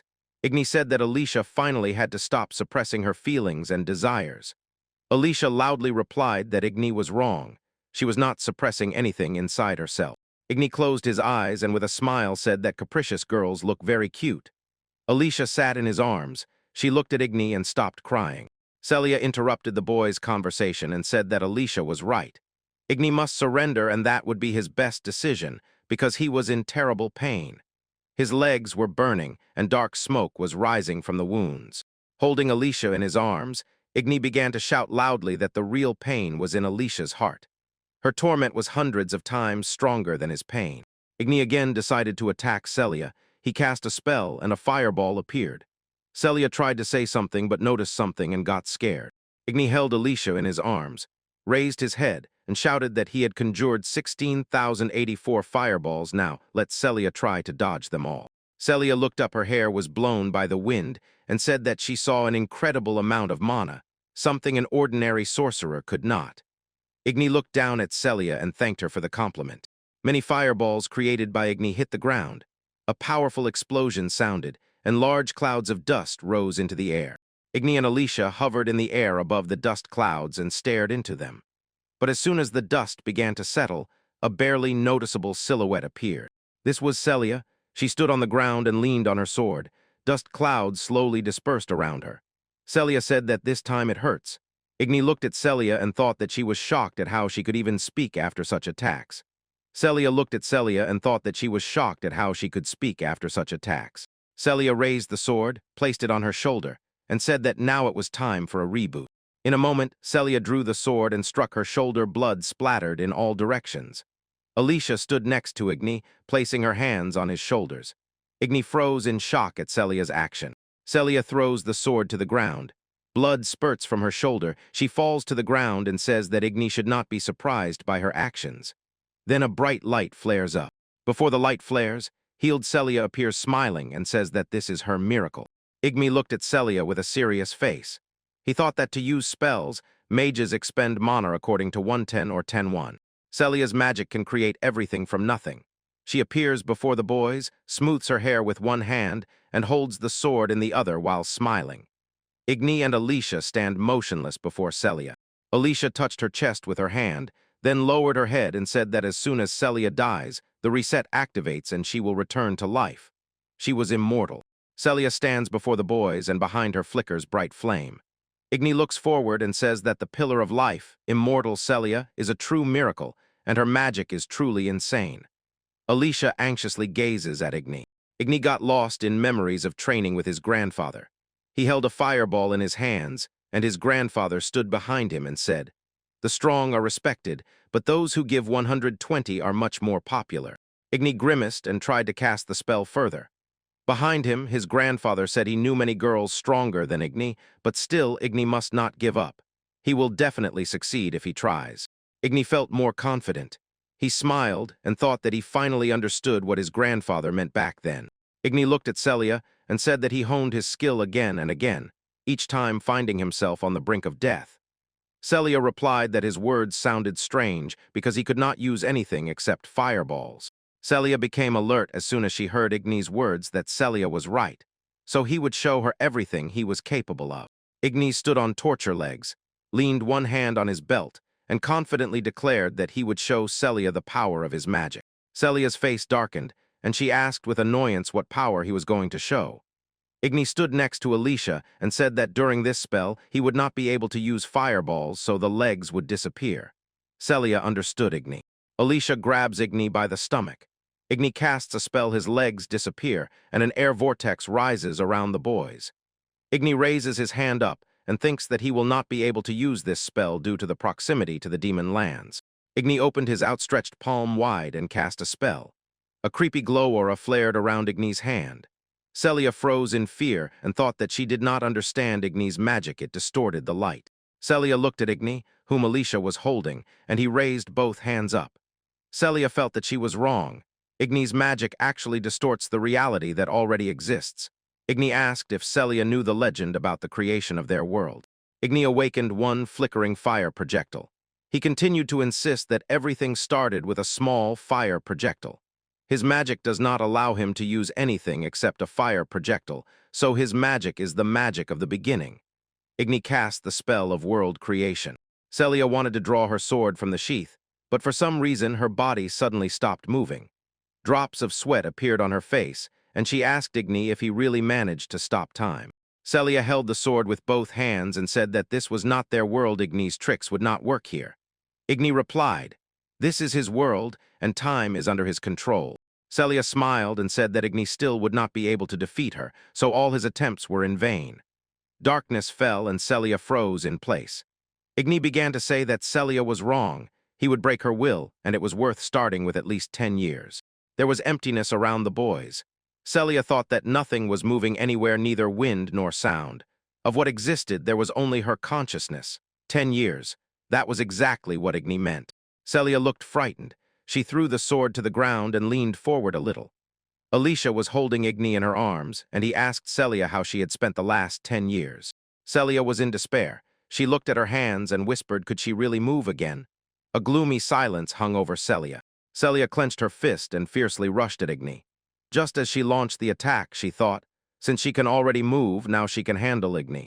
Celia's control froze in the air before Een. Een stood motionless and said that now Celia would be locked up for 100 years. Celia looked ahead and barely made out Igni's face. In horror, she thought that another whole 100 years awaited her. Celia collapsed to the ground next to Igni and Alicia. Alicia was holding Igni in her arms. Igni began to say that now the choice was Celia's. She would decide to refuse or to keep standing. He could stop time for 1,000 or 1,000,000 years. Celia sat on the ground, lowering her head. Later, she broke the silence and said that she intended to surrender. After some time, the guys found themselves in the medical center. Een was sitting on the bed, and Celia was at his feet. Celia said that she had completely healed his legs. Igni looked sternly at Celia and said that now she would forget about Alicia, and he, on his part, would not tell anyone about her defeat. Did Celia agree to such terms? Celia agreed. Alicia stood not far from the guys. Celia stood up and Alicia approached her. Celia said that Alicia had found herself a very nice guy. Alicia shouted that Igni was not her boyfriend. Celia pressed her hand to her chin and pondered. Then she looked at the guys and said that if Een was not Alicia's boyfriend, then he would be hers. The mouths of Een and Alicia dropped open in surprise. Alicia was extremely outraged by Celia's words. Celia winked at Alicia and said that she intended to and that she had had 100 years to think about it. Alicia bumped into Celia, blushed, and cried out that Celia could not do that. She was the first princess of the Emerald Empire and needed to marry officially. Celia replied that she saw no problem with that. Alicia put her hands on her sister's back and began leading her out of the room. Then she said she was grateful to her sister for healing Ian, but now it was time for her to return home. Ian looked at the girls in surprise and decided that this was his moment of glory. Alicia turned to Igni, her face flushed with embarrassment. Then she ran up to Igni and kissed him on the cheek. Then she took off running. She said she was grateful to Ian for the help and that it was time for her to run. Ian blushed. He pressed his palm to his cheek and shouted across the entire medical center that he did not understand what had just happened. Someone enters the room where the girl is sitting in an expensive chair and addresses her, calling her a saint. The girl in the cloak, who just entered, reports that she has found the man the lady was looking for. After she asked where he was, he briefly explained. He was in the kingdom of Antami at the Roman Magic Academy. The lady passes the protagonist's photographs from hand to hand and suddenly begins to rejoice. She has finally found him because they had not seen each other for a whole 3 years. She hangs his photographs on the wall. In one of them, Ian stands next to classmates. The lady also adds that she knew about their relationship. It was created by fate itself. Finally, standing by the wall, she utters his name. Folding her hands in front of her, she hopes for a quick meeting while the hero is having a great time in the company of his classmates and other girls. The next day, dawn arrives. Iris meets Ian on the street and happily runs to him, grabbing his hand. She greets him with good morning and asks if he slept well. He, walking beside her, replies that he seems to have slept well, and then the girl says that his fights in the tournament were simply incredible, adding that she never doubted him. The hero awkwardly smiles and recalls that after the tournament he fought with a pole, imagining how during the clash with Celia he launches a fireball. Eventually, he decides not to boast about it in front of everyone because he suspects they will think badly of him. Suddenly, his thoughts are interrupted by a frowning Iris. She blocks their way and decides to tell her classmates the news that almost made her feel sick. Ian asks what the news is. He thinks if the girl is talking about that explosion, then there is nothing strange about it. At the same moment, he remembers the guys who had to move to a temporary dormitory. Iris's face changes instantly. She gestures energetically and explains that Alicia moved into the dormitory, shock evident in her entire appearance. After this, the hero exhales with relief. He finally understands what it's about and replies that he has heard nothing about it. Suddenly, someone flying above them also becomes concerned with this news and asks what exactly is happening. The girl hovered in the air on a broomstick, smiled, and asked if she could no longer live in the dormitory. The boys looked up and immediately recognized her Alicia. They cheered with joy at her appearance. When Alicia landed, Igni said it would be even better now because the 4 of them could attend the academy together, and she immediately agreed. Then the girl in the hat gently smiles, shows her teeth, and admits that the hero is right. After that, she steps aside and starts talking to Iris while Igni contemplates the dubious theory he had yesterday. Looking intently at Alicia, he tells himself in his thoughts that, according to theory, this girl is actually in love with him. At this time, she is gently chatting with classmates and occasionally glancing at Igni. He recalls the moment when he saved her and supports his theory with the words that Alicia happily kissed him on the cheek, closed her eyes, and did not notice his surprise. But the hero immediately assumes, for someone this may be a completely ordinary thing, so he decides to ask the girl herself. Putting on a confident expression and extending his hand, he calls her name and she looks at him with surprise. But suddenly something breaks, flares up. The hero suddenly catches himself thinking, maybe all this is just an illusion. A thought flashes by that the girl simply pitied him like a helpless bug, and Igni freezes for a moment. He begins to hesitate, drags out time, trying to think of what to say, while Alicia looks at him with an empty gaze. Igni reflects. Sometimes people misunderstand each other and confess love only to break hearts later. But then he recalls, there are other cases when people believe that the object of their feelings feels nothing, so they hide their feelings for life. After every mistake, the same thing happens, and so it goes every time. For the hero, it looks like endless Helland is presented as an optical illusion of an infinite ladder. It stretches along everything while he runs the line from the side called loves to the side called does not love. Sweat drips down his forehead drop by drop. The hero begins to think, what should he do? Suddenly he remembers the moment when his grandfather approached him for an important conversation. He asked whether, in Igni's opinion, being popular means being able to make girls giggle jokingly during a conversation, and suddenly looked up from work, asking if that was not true. The girl frowned and said, no, not at all, because that is only the beginning. He asked Igni to discard her naivety. Such thoughts, on the contrary, will make girls hate him. Hearing this, he immediately got scared and exclaimed, "In what sense could they hate him?" Grandfather clenched his fist and insisted, the hero must continue to live in such a way that the girl falls in love with him even more. Grandfather began to explain that this is what it means to be popular. Then he said that popularity has no limits and explained to Een, just because you made the girl laugh once does not mean you are her boyfriend. According to Grandfather, then he would be a simpleton, and that is a disgrace for him, and this made him even more horrified. Igni understands that everything is not so simple and makes a confused, worried face while Alicia watches. He thinks it was only unseen, even then just a normal kiss on the cheek. The protagonist's face suddenly changes and he smiles contentedly. He understands. After such a petty incident, Alicia probably did not fall in love with him, so he thanks his grandfather for that conversation. Iris, confused, begins to worry and asks Igni if he is okay, but Alicia answers for him, explaining that he is normalthas is his usual behavior. Suddenly Yuri approaches her and asks if she is all right. The girl in the hat smiles gently and asks not to worry about her. But then Alicia says that in the morning she received a letter from her sister. The girl apologized and said she wants to meet Igni again. The girl in the hat thinks that her sister has settled well, and then Yuri asks if she wants to tell Igni about it. Alicia frowned and replied in a serious tone that she would never do that. A little later, the boys returned to the classroom where other students were already present. Two girls approached Een. Smiling, they began to admire him. One of them said they had seen the heroes fighting yesterday, and the other admitted she was very surprised because she did not know he was so strong. Noticing their impression, Een brushes it off as just luck, while secretly enjoying his popularity. Meanwhile, Iris, sitting at the desk in front, manages to overhear the conversation and frowns. Suddenly, Alina enters the classroom, greets the students with good morning, and looks around the room, asking if Een is here. As soon as he hears his name, Een immediately turns to the teacher, and the girls do too. Noticing the hero, Alina approaches him and asks him to go with her. Again is a little surprised and cautious. He does not understand what to expect. Eventually, he follows her and arrives at the conference hall. There he asks about this place. The teacher smiles and, raising a finger, explains. Students come here to ask teachers for advice. Een does not show it at all, but involuntarily is a little surprised when Eleanor suddenly puts her hand on his shoulder and admits that today she will need his advice. Then she hands him the sheet and asks him to look. The hero sees the title of the document and asks if this is really the assignment. They sit down at the table, and the teacher explains that third-year students usually do this kind of work.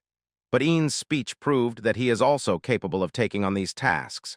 Then the hero confidently straightens his shoulders and beams with joy.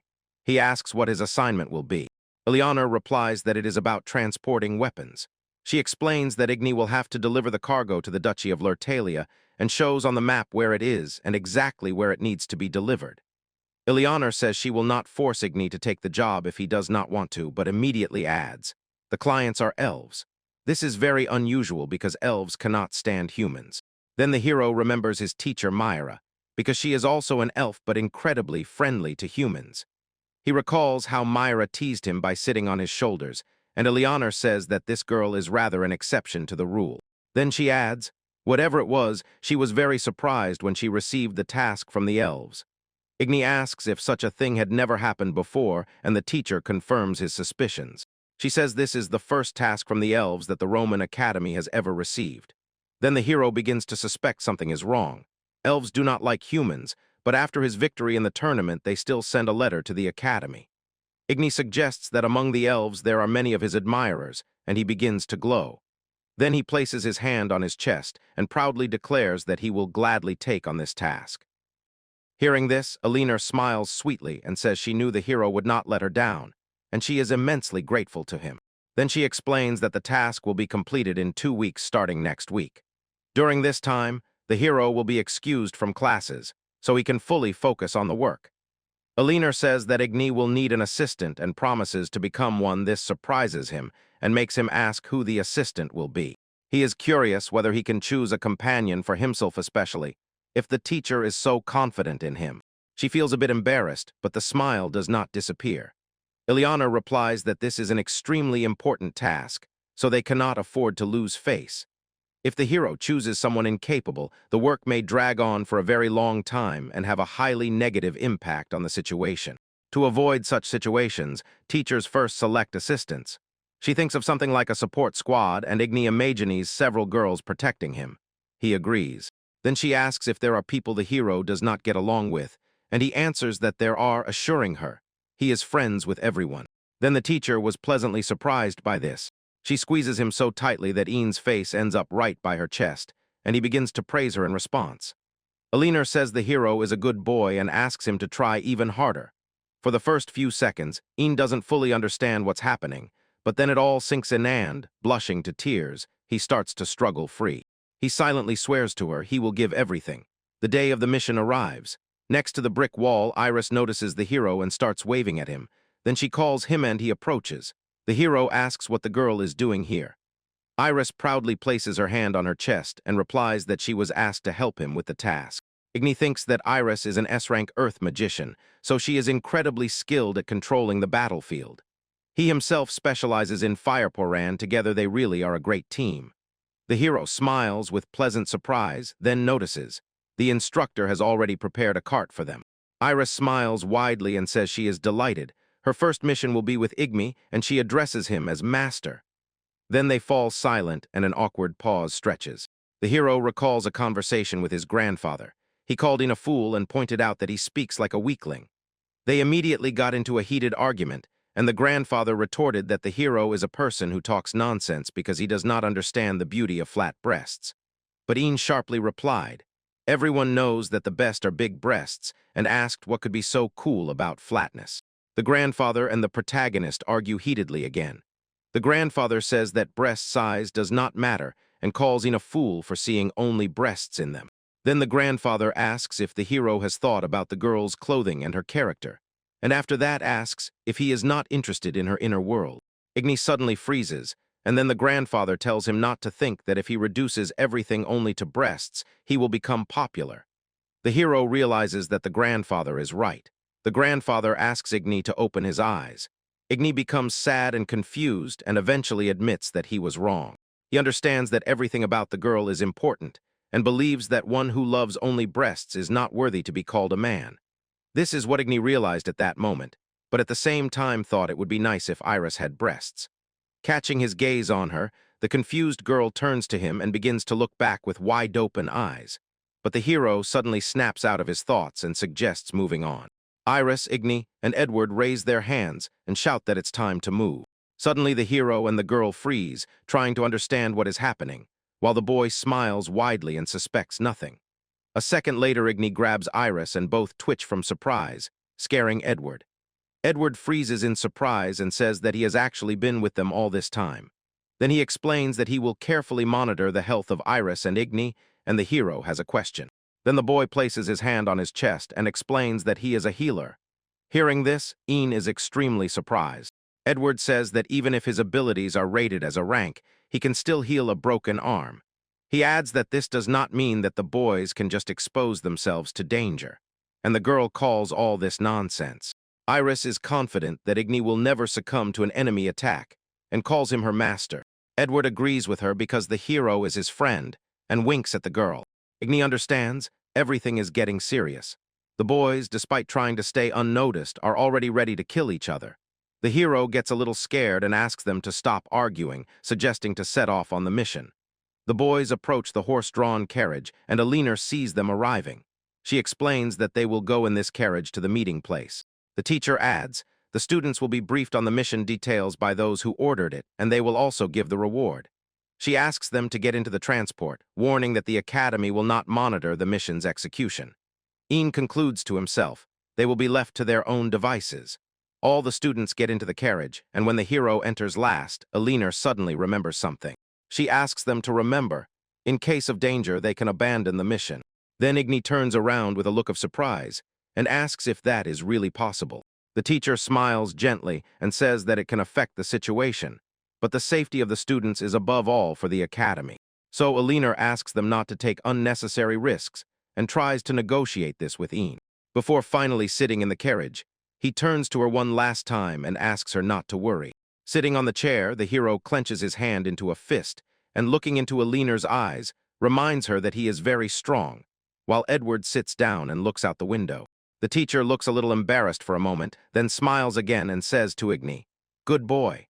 The carriage starts moving and she wishes the children a safe journey. Iris grabs the hero and says they are on a date while he awkwardly laughs. Meanwhile, Edward turns to them with an indignant face and asks not to forget about him. Suddenly, Iris remembers something and asks the boys if they know how long it takes to reach their destination. The hero replies that he only heard that they are being taken to some forest, then concludes, since a carriage was called for them, the road ahead will be long. Hearing the sharp clatter of hooves and the sounds of the surrounding nature, Igni closes his eyes and invites the girl and the boy to relax and enjoy the journey. When the carriage arrives at the destination, the boys dismount and discuss the road. The hero says they spent the whole day traveling alone and everyone agrees with him.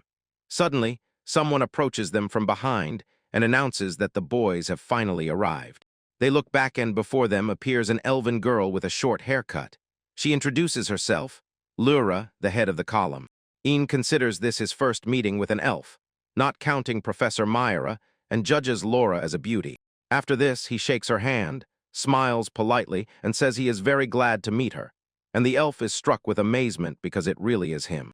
Suddenly, she begins to tell how she saw Igni perform at the tournament and admits she cannot believe he can win with only fireballs. Laura says she has never seen such a skillful sorcerer, and the hero, stunned, asks if it is true. Then he expresses deep gratitude indeed. He practically jumps for joy inside.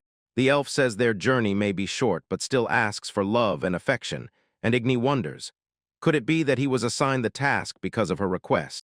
Suddenly, Laura turns around and asks to be allowed to introduce her companions, and the hero casts a surprised look in the same direction. First, she points to the girl with a black hood on her face and introduces her as Aina, then points to the dissatisfied elf and calls her Lily. Igni asks a little surprised if her companions are standing too far away. Then he approaches them and says he is glad to meet them, thinking about how to make a good impression so the girls would not hate him. Suddenly, Lily frowned sharply, turned away, and snapped angrily with words. Seeing this, Igni immediately became wary. He feared that the girl already hated him. The main character explained that after this, they set off for the next task and traveled to the Duchy of Lurdalaglaja in a carriage pulled by 2 horses. On the way, the boys were attacked by several monsters. Among them were goblins and mountain bandits. But according to Igni, they had no chance against them. Then he recalled a conversation with Iris from the carriage standing next to Lily. He says that despite everything, they still could not come to an understanding. Seeing how Lily meets the hero's gaze, Iris concludes, it turns out elves really do not like humans. Later, Laura approaches Lily and asks how much longer she will resist. She says that nothing can be changed anymore, but the irritated elf tries to argue. Laura suddenly interrupts her, apologizes to the boys. She says that Aina is a rather reserved person, so she does not like to talk much. And regarding Lily, she understands that they will see everything themselves anyway. The dissatisfied elf turns away and replies that he cannot trust the hero because he only uses fireballs. But he is a little surprised and says he does it not because he cannot do anything else. Then Igni deliberately smiles and says that he is actually a mage of only 1 spell. Lily indifferently glances and asks what is so good about him if he is only a 1-spell mage. This paralyses the hero with shock. Suddenly, not understanding what to answer, he notices how Laura becomes interested in this spell. In a moment, she rushes forward, grabs him by the shoulders, and starts shaking him, exclaiming that it is incredible. Lurik adds that people like him really exist. At first, the hero does not understand what the girl is talking about, but then he realizes and agrees with her. He thinks that besides his grandfather, he does not know any such mages, and out of curiosity asks if they are really so famous among elves. But contrary to expectations, Laura replies that these mages are not particularly popular. She says, these are, of course, only rumors, but supposedly the first pillar of magic is a mage of a single spell. And Iris, hearing this, looks away and ponders, what does the first pillar mean? And she assumes it is about the hero. But Iris says it is strange. She imagines a mage who fights with magic and sword. She recalls legends that he could summon spells of all elements. Laura responds with obvious displeasure. She knows this because all the stories say so. That's why she said it's just rumors. And then the hero, standing with his back to her, listens intently to these rumors. Suddenly Iris smiles and says that, despite everything, there are a lot of rumors about Mr. Ian, and this surprises him. Laura doesn't fully believe and asks what exactly. Iris says the rumors are different. She cites a myth. Supposedly, Igni is the son of an aristocrat and she is his servant. Then the girl tells another rumor about the hero. Allegedly, he has his own harem, that he meets both with her and with Alicia. Because of this, he becomes wary. Iris adds that there are also rumors about his relationships with Myra and Alinner, or with Ermi and Alinner, and then says that he is portrayed as if he is romantically involved with everyone. Igni does not believe what he hears and voices this aloud, and Lily calls it disgusting. Then the hero decides to ask Iris about something else, but she immediately understands what he is thinking and says that, of course, it also concerns Yuri. Igni introduces her and makes sure that he expected this from the very beginning. Then Iris recalls Edward and says that he starts shouting every time he hears such rumors.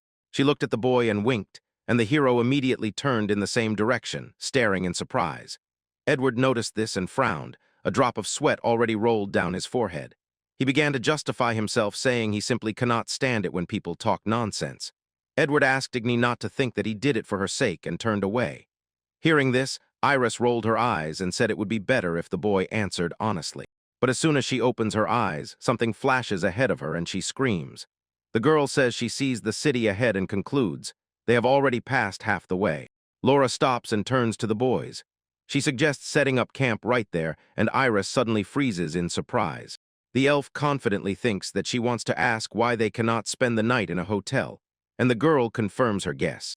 Then Laura raises her hand, extends her index finger, and explains. Staying overnight in a hotel is safer and more comfortable, but that does not mean the boys will be completely safe. Edward guesses her thoughts and says the reason is the transportation of weapons. The elf smiles. That's exactly why they need to set up camp.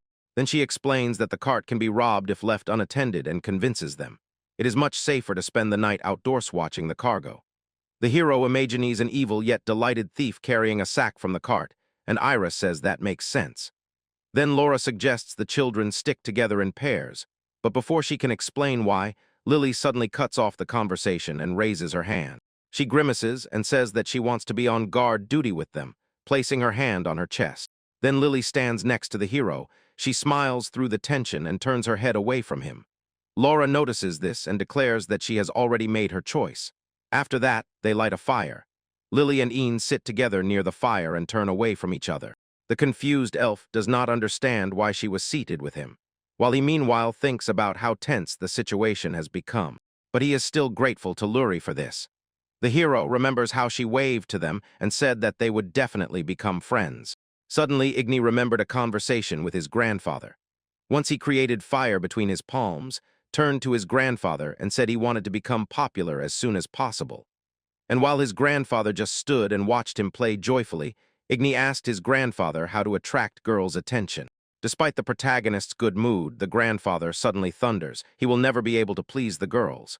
Igni's face immediately changes and he asks him to repeat. The grandfather says, if the protagonist were as popular as he is, something could be done, but now nothing will help. And while he is in shock, he adds the reason is that no one knows him yet. Grandfather forced Igni to think independently and asked if it was possible to fall in love with a random passerby. In his mind, it looked like a picture. A lonely boy stands against a wall, and a crowd of unfamiliar women presses past him. But the hero replied that people can still fall in love with passers-by. The grandfather said that these are just tales meant to persuade him to open his eyes. To avoid arguing with his grandfather, Igni concluded that he just needed to attract attention to himself and asked how exactly. But suddenly he stretches out his hand and wildly cuts off that popularity is gained only by attracting attention with charisma, convincing the hero. This is the foundation of everything. When Igni sits next to Lily, he remembers that he must impress her with his own charisma. He decides to do it right now and with complete confidence, turns to Lily but suddenly something attacks them, and the hero has to push her away, telling her to be careful. The elf, panicked, hides behind Igni and angrily asks what he is doing. At that moment, a huge, enraged, horned owl flies over them, forcing Lily to suppress her indignation and drawing their attention. The girl recognizes the animal and immediately reports that it is a kidnapper owl. She begins to retreat backward, explaining, such owls attack children and drag them back to their nests. As soon as Igni hears this, he immediately becomes alert. Suddenly, Lily notices the owl starting to look directly at her and realizes that something is wrong. She starts to run away and hides behind the hero, not understanding why the owl is attacking her. Ian says that the animal probably mistook her for a child, but Lily replies that she is no longer a child. Then the hero stretches out his hand and activates the spell Homing Flame with his index finger, while the owl is already preparing to attack them again. The strike pushes the animal in flight, and the girl looks at his power in amazement. Then she gets up and sincerely thanks him. Suddenly Lily notices that a button has come off Ian's shirt, and he thinks it happened while he was dodging. The girl begins to carefully examine his collar, and the hero realizes that everything is about to take on a strange appearance. He calls her. Willie announces that he is sewing the button back on. He asks Ian to stay still and notices some kind of necklace on him. In a second, he understood what she was talking about and pulled a chain out from under the shirt. Igni explained that it is just a ring that accelerates spellcasting. He got it for winning a tournament. Lily freezes for a moment to get a better look at the ring, but suddenly jerks back as if something came to her mind. The girl asks the hero not to think that she is sitting next to him just so he can protect her, and explains. She just wants to take a closer look at this ring. Then she pulls away from Igni, her face flushes red. He smiles in response and thinks that now he finally understands everything. He realizes she is a Sunday, a person who behaves aggressively toward those she loves. He recalls a conversation with his grandfather when he said he could not stand Sundays. He decided to ask why he has such anger toward him. The hero replies that they will never be understood. In his opinion, these girls seem to be in love with the man, but at the same time behave rudely towards him. Hearing this, the grandfather said that Igni demands too much. He wanted both undeserved popularity and the girl's recognition immediately together. Then he asked the hero not to underestimate his popularity. The grandfather advised him to introduce himself. The hero imagines how the girl first treats him with stubborn contempt and endlessly argues with him, and then at some point opens up and the hero finally feels her kindness. At that moment, Igni recalls that this is the beauty of being a tsundere. The next day at dawn, Lily stands on a forest path and suddenly feels someone's gaze. She turns around, and upon seeing the hero, immediately frowns. The girl asks what he wants and insists that he not look at her. At that moment, Laura approaches them and asks them to stop, but the hero replies that he is already used to it. Igni puts on a satisfied face and folds his arms across his chest. He feels a little sorry that Lily has returned to her usual self, but this is part of the tsundere charm. Then he wonders if Alicia's kiss was also a manifestation of that gentle, friendly side of Tsundere. Now he understands. The girls of Tsundere are the best.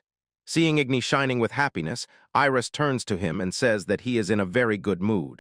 Then the hero turns to the girl and asks what she thinks about boys who are cold to girls at first, but later become kind. This question makes Iris stop and falls silent as they continue walking behind the carriage. After some time, the girl awkwardly smiles and admits such boys scare her. Igni is surprised, but then barely smiles and realizes Iris thinks the same way he once did. In his thoughts, he addresses the girl and says that she still has her whole life ahead of her. The girl awkwardly smiles again and admits she still has her whole life ahead of her. Suddenly Iris thinks and says that Edward is the man who was cold at first, but then began to treat you kindly. The main character freezes in shock when he says his name and asks if it was a girl who called him. Iris notices that Igni has become too pale and freezes in surprise. She starts calling him, but he doesn't even react to his own name. Suddenly, Laura distracts them and asks everyone to look ahead. She points to the fortress and says that these are the walls of the city Richilia. Then she explains, if they cross them, their mission will be accomplished. But suddenly Laura notices someone's eyes in the darkness and reports that there is someone in the forest. The hero sees the same and turns to Iris, asking her to create a barrier. She nods, clenches her fist, and prepares to cast a spell.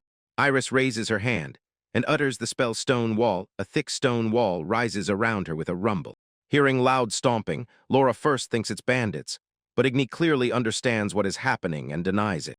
They see a whole multitude of huge stone people approaching them, and the hero reports. The bees are golems.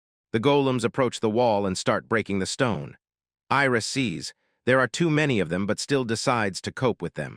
She raises her hand again and utters the spell Burial, and the golems begin to be crushed by stone walls. Seeing that not all have been destroyed yet, the girl turns and apologizes, saying that some slipped away. But the hero replies that everything is going as it should. He casts a fire spell and directs it at the golems. Meanwhile, Lily covers him from behind, deflecting an attack with a wind blade. From such strong blows, the golems collapsed even before they could get close to the guys. When all the golems fell, Ian and Lily decided to maintain a defensive position and carefully monitor the situation. Seeing that no one is attacking them, the hero decides, this is the end. Lily, also looking at the remains of the golems, says that there weren't that many of them. Suddenly Laura approaches them and, smiling at Riley, says that the hero and the girl did well. Then she asks when they became so close. Lily immediately becomes embarrassed and starts blushing, asking what she means by close. Suddenly someone's voices address Laura, and she freezes in horror. A voice came from the side of the horse-drawn carriage and asked why they have not been destroyed yet. The hero is sharply surprised by the human voice from the carriage. He did not know anyone was there. Iris immediately starts to worry and looks back at Igni. Suddenly the one and only stone golem that survived stands behind her and prepares to attack. The hero notices this first and starts shouting at Iris to run, and she only manages to turn around in time. But the blow does not reach her face, it stops a few centimeters from her eye. A voice from the carriage says, they ask her to look at him. He says that if the golems are not completely destroyed, something similar might happen when the monster crumbles into sand. Igni notices that the man destroyed the golem only with the power of thought and is very surprised. Laura presses her hand to her chest and apologizes for this incident, although the hero sees. No one was able to move from the spot. Suddenly, a female voice sounded from the wagon. She noticed that Igni is not scared at all. From the intonation, it was clear the one speaking from the wagon was a bit surprised. Then the girl asks Igni to come to her and show her his face, but Laura replies that it is impossible and says that they have almost arrived in Richilia. But no one listens to her. Someone calls the girl to open the door. She pales from this, and sweat streams down her forehead.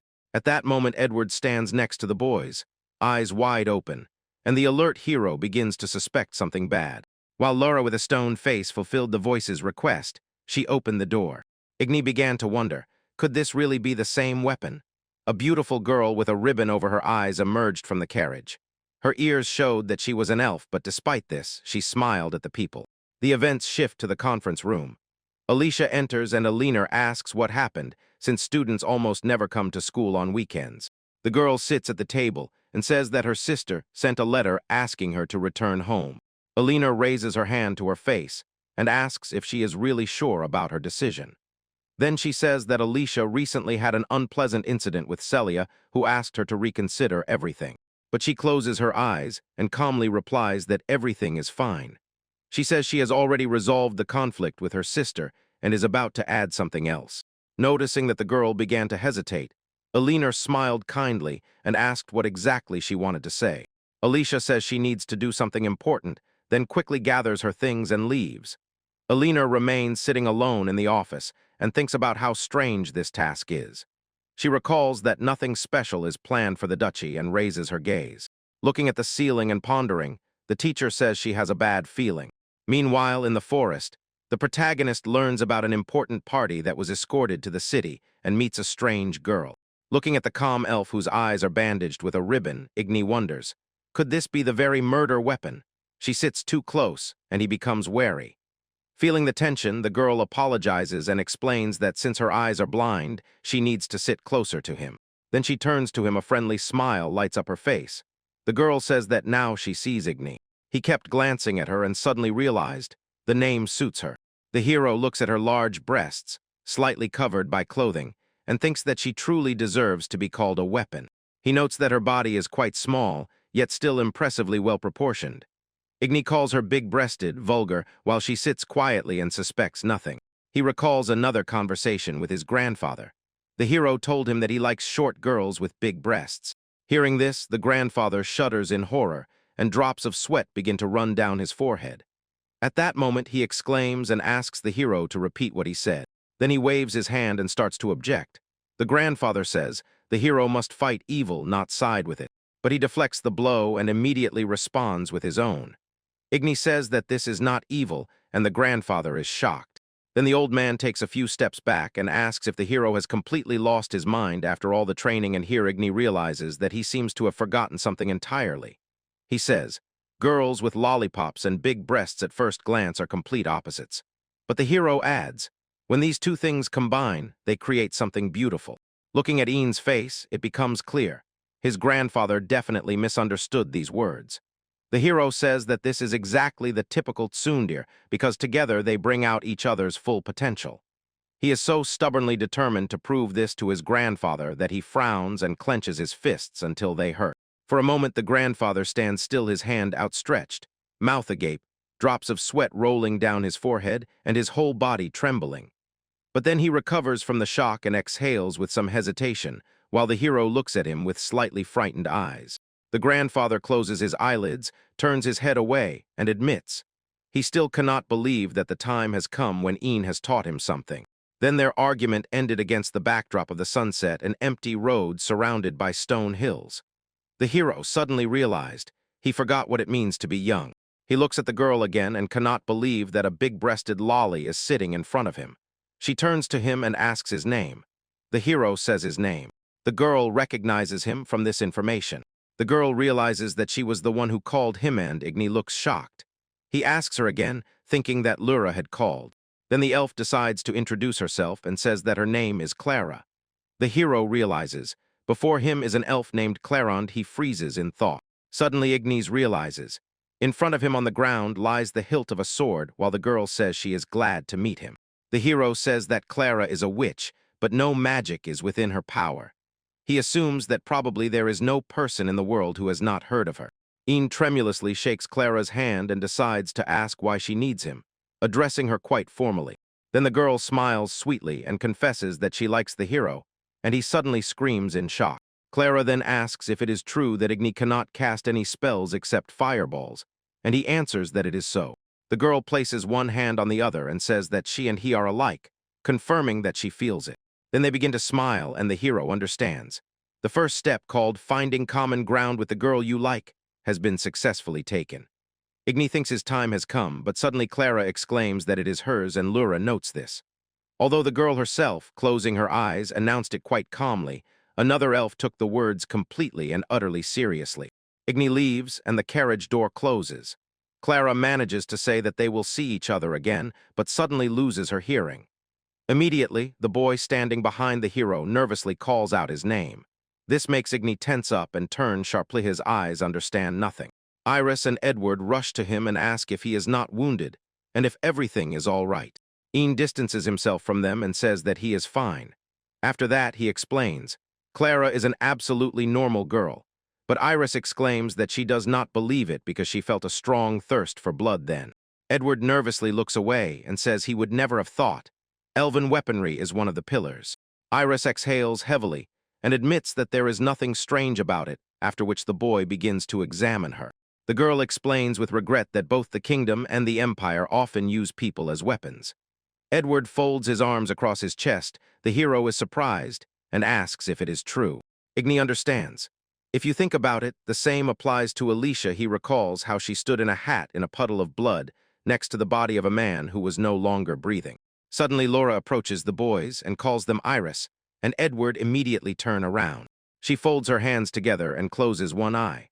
The girl begins to smile awkwardly and says she hopes they can keep what happened a secret.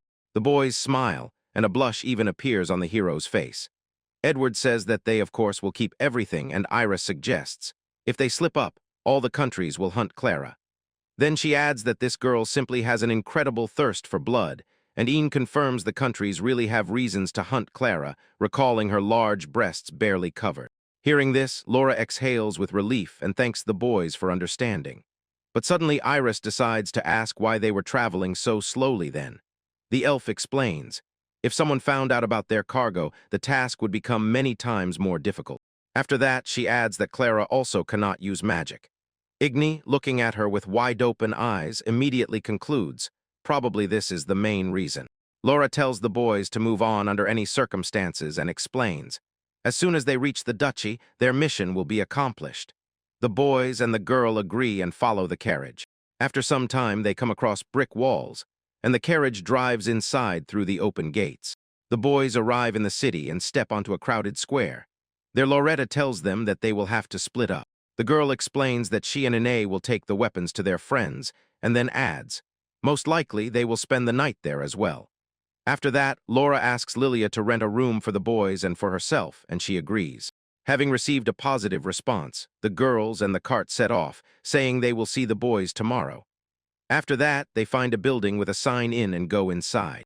When they approach the reception, Lily rents several rooms and asks the hero to stay in the room, then go to dinner.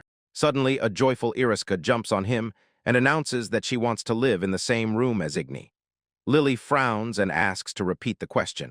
Then she stands between the girl and the hero, pushes them apart with her hands, and says that it is forbidden because boys and girls must sleep separately. She immediately grabs Iris by the hand and, burning with shame, insists that she go with her. When the girls enter the room, Iris falls onto the bed and stretches there, complaining that she is very tired. Lily, trying to sound quite stern, says that they can rest a little and then go eat. Iris suddenly became interested in something and asks why she is so rude. But the girl replies that she is not rude at all and does not understand why Iris could have thought that at all. Then the girl lying on the bed explains that it just seemed to her. Lily looks very cute just the way she smiles. Hearing this, she freezes, stands before the mirror, and thinks about what was just said about the smile. Iris notices how she froze, so she gets out of bed and asks what happened. Lily nervously insists that everything is fine and says she is already tired of these empty talks. She asks if Iris knows how many people are currently in the taverns. Then the girl leaves the room and, closing her eyes, asks the other to catch up with displeasure. But suddenly she opens her eyes and sees that she is standing in the doorway opposite the surprised hero. Igni is a little surprised by this meeting and asks if he scared the girl, extending his hand to her. Lilia immediately locks her pose and her face flushes with a blush. The girl turns away and says she was not scared at all. At that moment, she is overwhelmed by a strange feeling. Ian suggests she wait for his friends outside the hotel, and she, though reluctantly, agrees. The hero glances at Lily.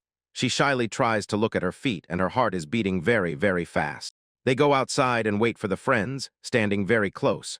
Igni folds his arms across his chest, and Lily squeezes one palm with the other. Suddenly, the hero turns to her. She flinches and asks what happened. Igni asks if the girl knew about the weapon, and she replies that she did and steps closer to him. Lily admits that she knew about it and explains. Clara loves to sleep, so she concludes that Clara slept through most of the journey. The hero takes this into account and thinks that they will wait for them tomorrow. When he says this, Lily becomes a little wary. The main hero closes his eyes and says that tomorrow they will meet with the Duke, and then their task will finally be completed. At first, Lily listens carefully to Ian, but then her expression changes and she suddenly understands something.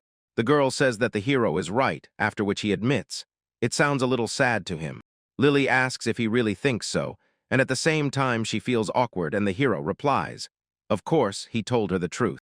At that moment, Iris and Edward approach them, joyfully greeting Igni. He also starts waving his hand, while Lily turns away, trying to understand what she is feeling right now. The next day, dawn brings a change. The story moves to the duchy. The boys enter the great hall, and then Lilia steps forward and stands before the man sitting on the throne. Then the cautious hero stands behind the girl and mentally tells her that they met the Duke. After this meeting, the guys quickly return to the big city, which was surrounded by a fortress and built up to the skyscrapers. Walking along the road, the hero notices Lura and Clara walking. The first tries to support the second, and the second asks her to slow down. Watching this, Igni thinks, Clara does not look like a pillar at all right now. Suddenly she turns to the hero and asks if he is free. This surprises him a little, but he says that it seems he has nothing to do. Meanwhile, Lily quietly stays behind and watches everything from afar. Then Clara politely asks Igni if he can walk with her around the city and suddenly frowns. He begins to think that she is asking him out on a date, but just as Igni almost agrees to the proposal without any problems, Lily suddenly and unexpectedly for herself exclaims that it is impossible. Hearing this, the surprised hero and Clara turn around, and Clara asks why she decided so. Lily turns her head away awkwardly and says that, in her opinion, it is very dangerous, first hesitating. Clara does not understand what the danger is and reminds him that she is a support. Then she folds her arms and adds, besides, Igni will be with her. After that, Lily becomes even more anxious and tries to somehow refute the girl's arguments. And suddenly Laura appears behind her, smiling gently and saying that Clara is right, so Lily need not worry, assures that everything will be fine. Then she doubts and begins to whine. The hero thinks about Laura and tells her that he will return by evening. After that, Clara sharply and discontentedly suggests that he should go. Then she tells the hero that during their walk he should not behave as if he must, because on dates people should communicate with each other freely. Realizing that this is indeed a date, Igni lights up with a ray of joy and asks where they are going, but the girl replies that it is better for her to trust him. The hero thinks Clara's eyes are covered, so she cannot say if something attracts her. He tries to remember what girls like and is terribly nervous because this is his first date. Suddenly a thought flashes in his head. Igni twitches, his eyes open wide as if pricked by a needle. Inspired by the idea, he calls Clara and they find themselves in a cafe. The hero and the girl sit at a table with an umbrella and order food.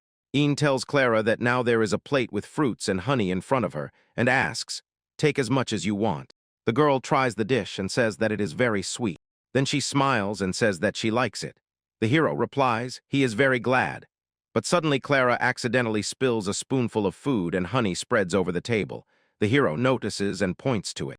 Then he tells the girl that Clara spilled the honey and she thanks him for the attention. But suddenly she grabs his hand and sticks out her tongue, raises Ian's hand to her mouth. She manages to lick his finger.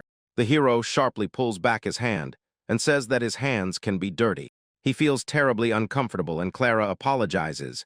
She admits she did not want the hero to dirty his clothes. The girl says that the dish was very tasty, looking at the plate that was almost licked clean, and Igni replies that it is good.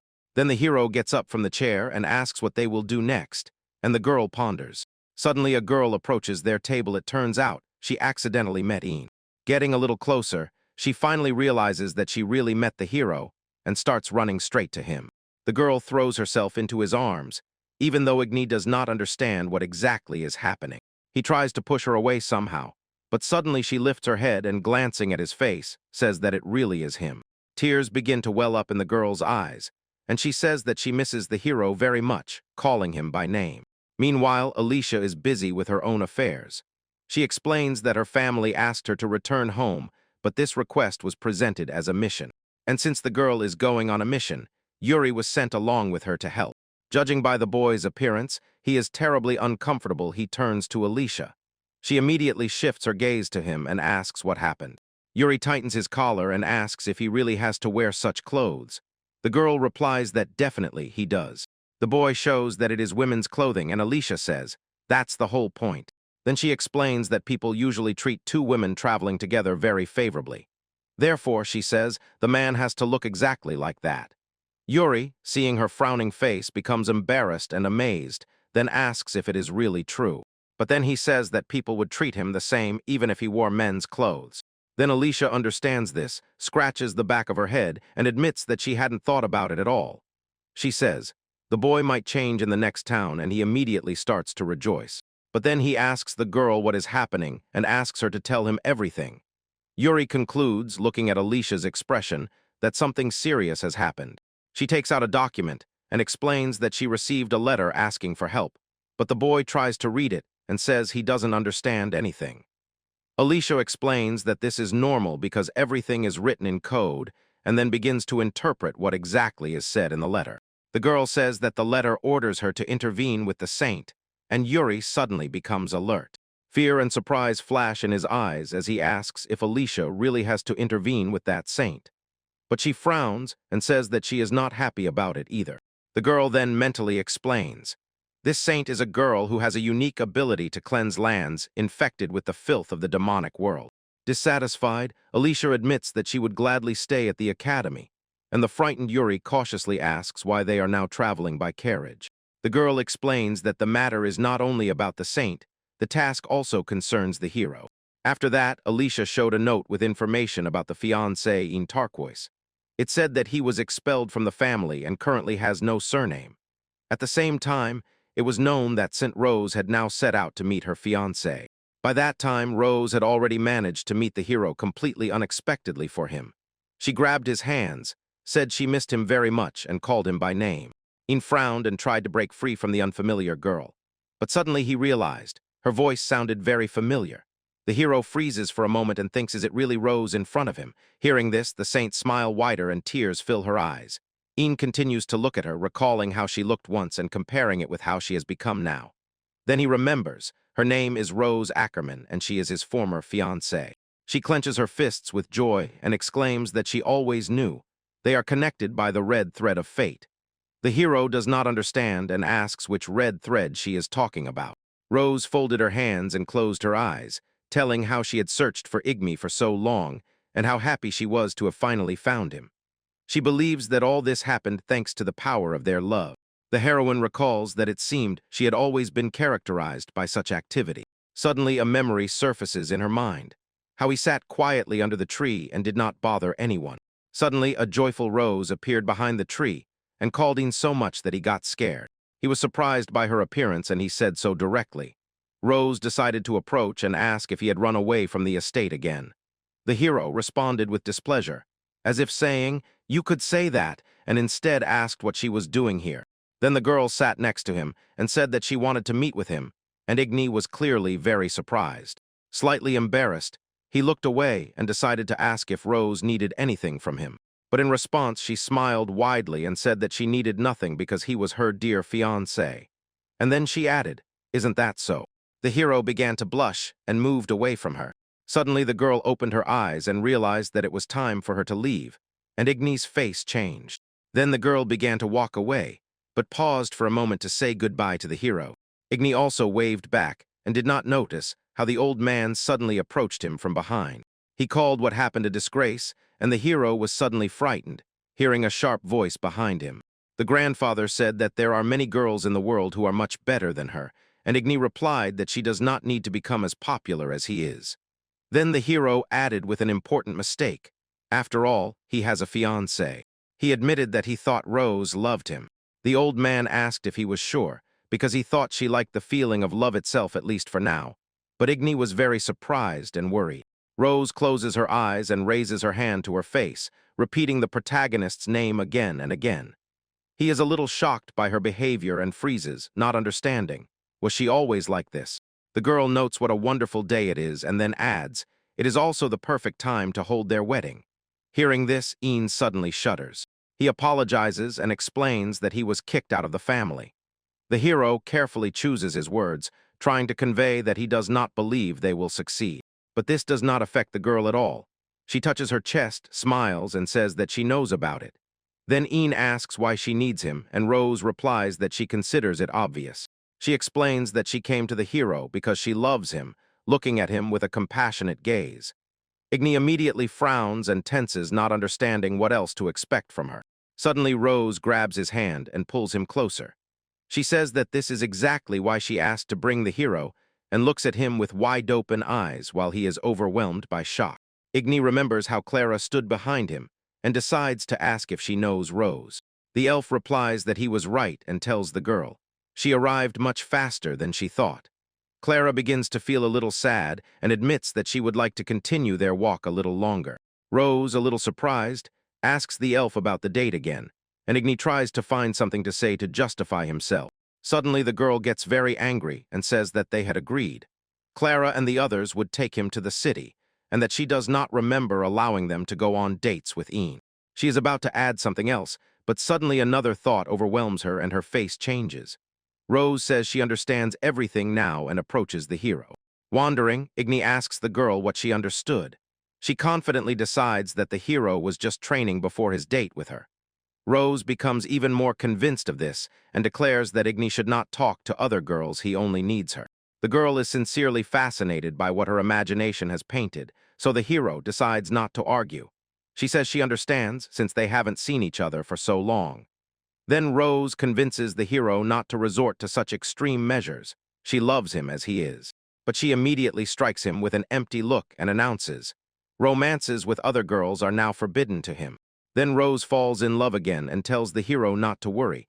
She will make sure he never has to look for another girl again. Igni is shocked again and asks her again. Suddenly she casts the spell Holy Shackles and he steps back, trying to ask what it even is. Rose, seeing that nothing worked, screams and asks why he dodged, almost crying. Igni understands that she is clearly not quite in her right mind and tries to calm down. He asks her to keep herself together and not lose composure. Then the hero raises a finger at the girl. He says that he is not the kind who chases girls, it is the girls who chase him. Suddenly Rose goes into shock. She raises her hand to her chest and freezes. The only word that slips from her lips is his name. But then the girl suddenly changes her tone again and begins to admire Ian, telling how cool he is. Seeing this, Clara concludes that love is blind, and the hero admits. This reaction pleases him greatly, even if Rose is not quite in her right mind. Then the elf decides to tell Rose that she has already brought Igni, as they agreed, and announces, "It's their turn." The girl, saddened to tears, agrees and says that with Igni she can move mountains. Suddenly the hero realizes the whole essence of what is happening and shouts, asks to stop, and questions what exactly their understanding was.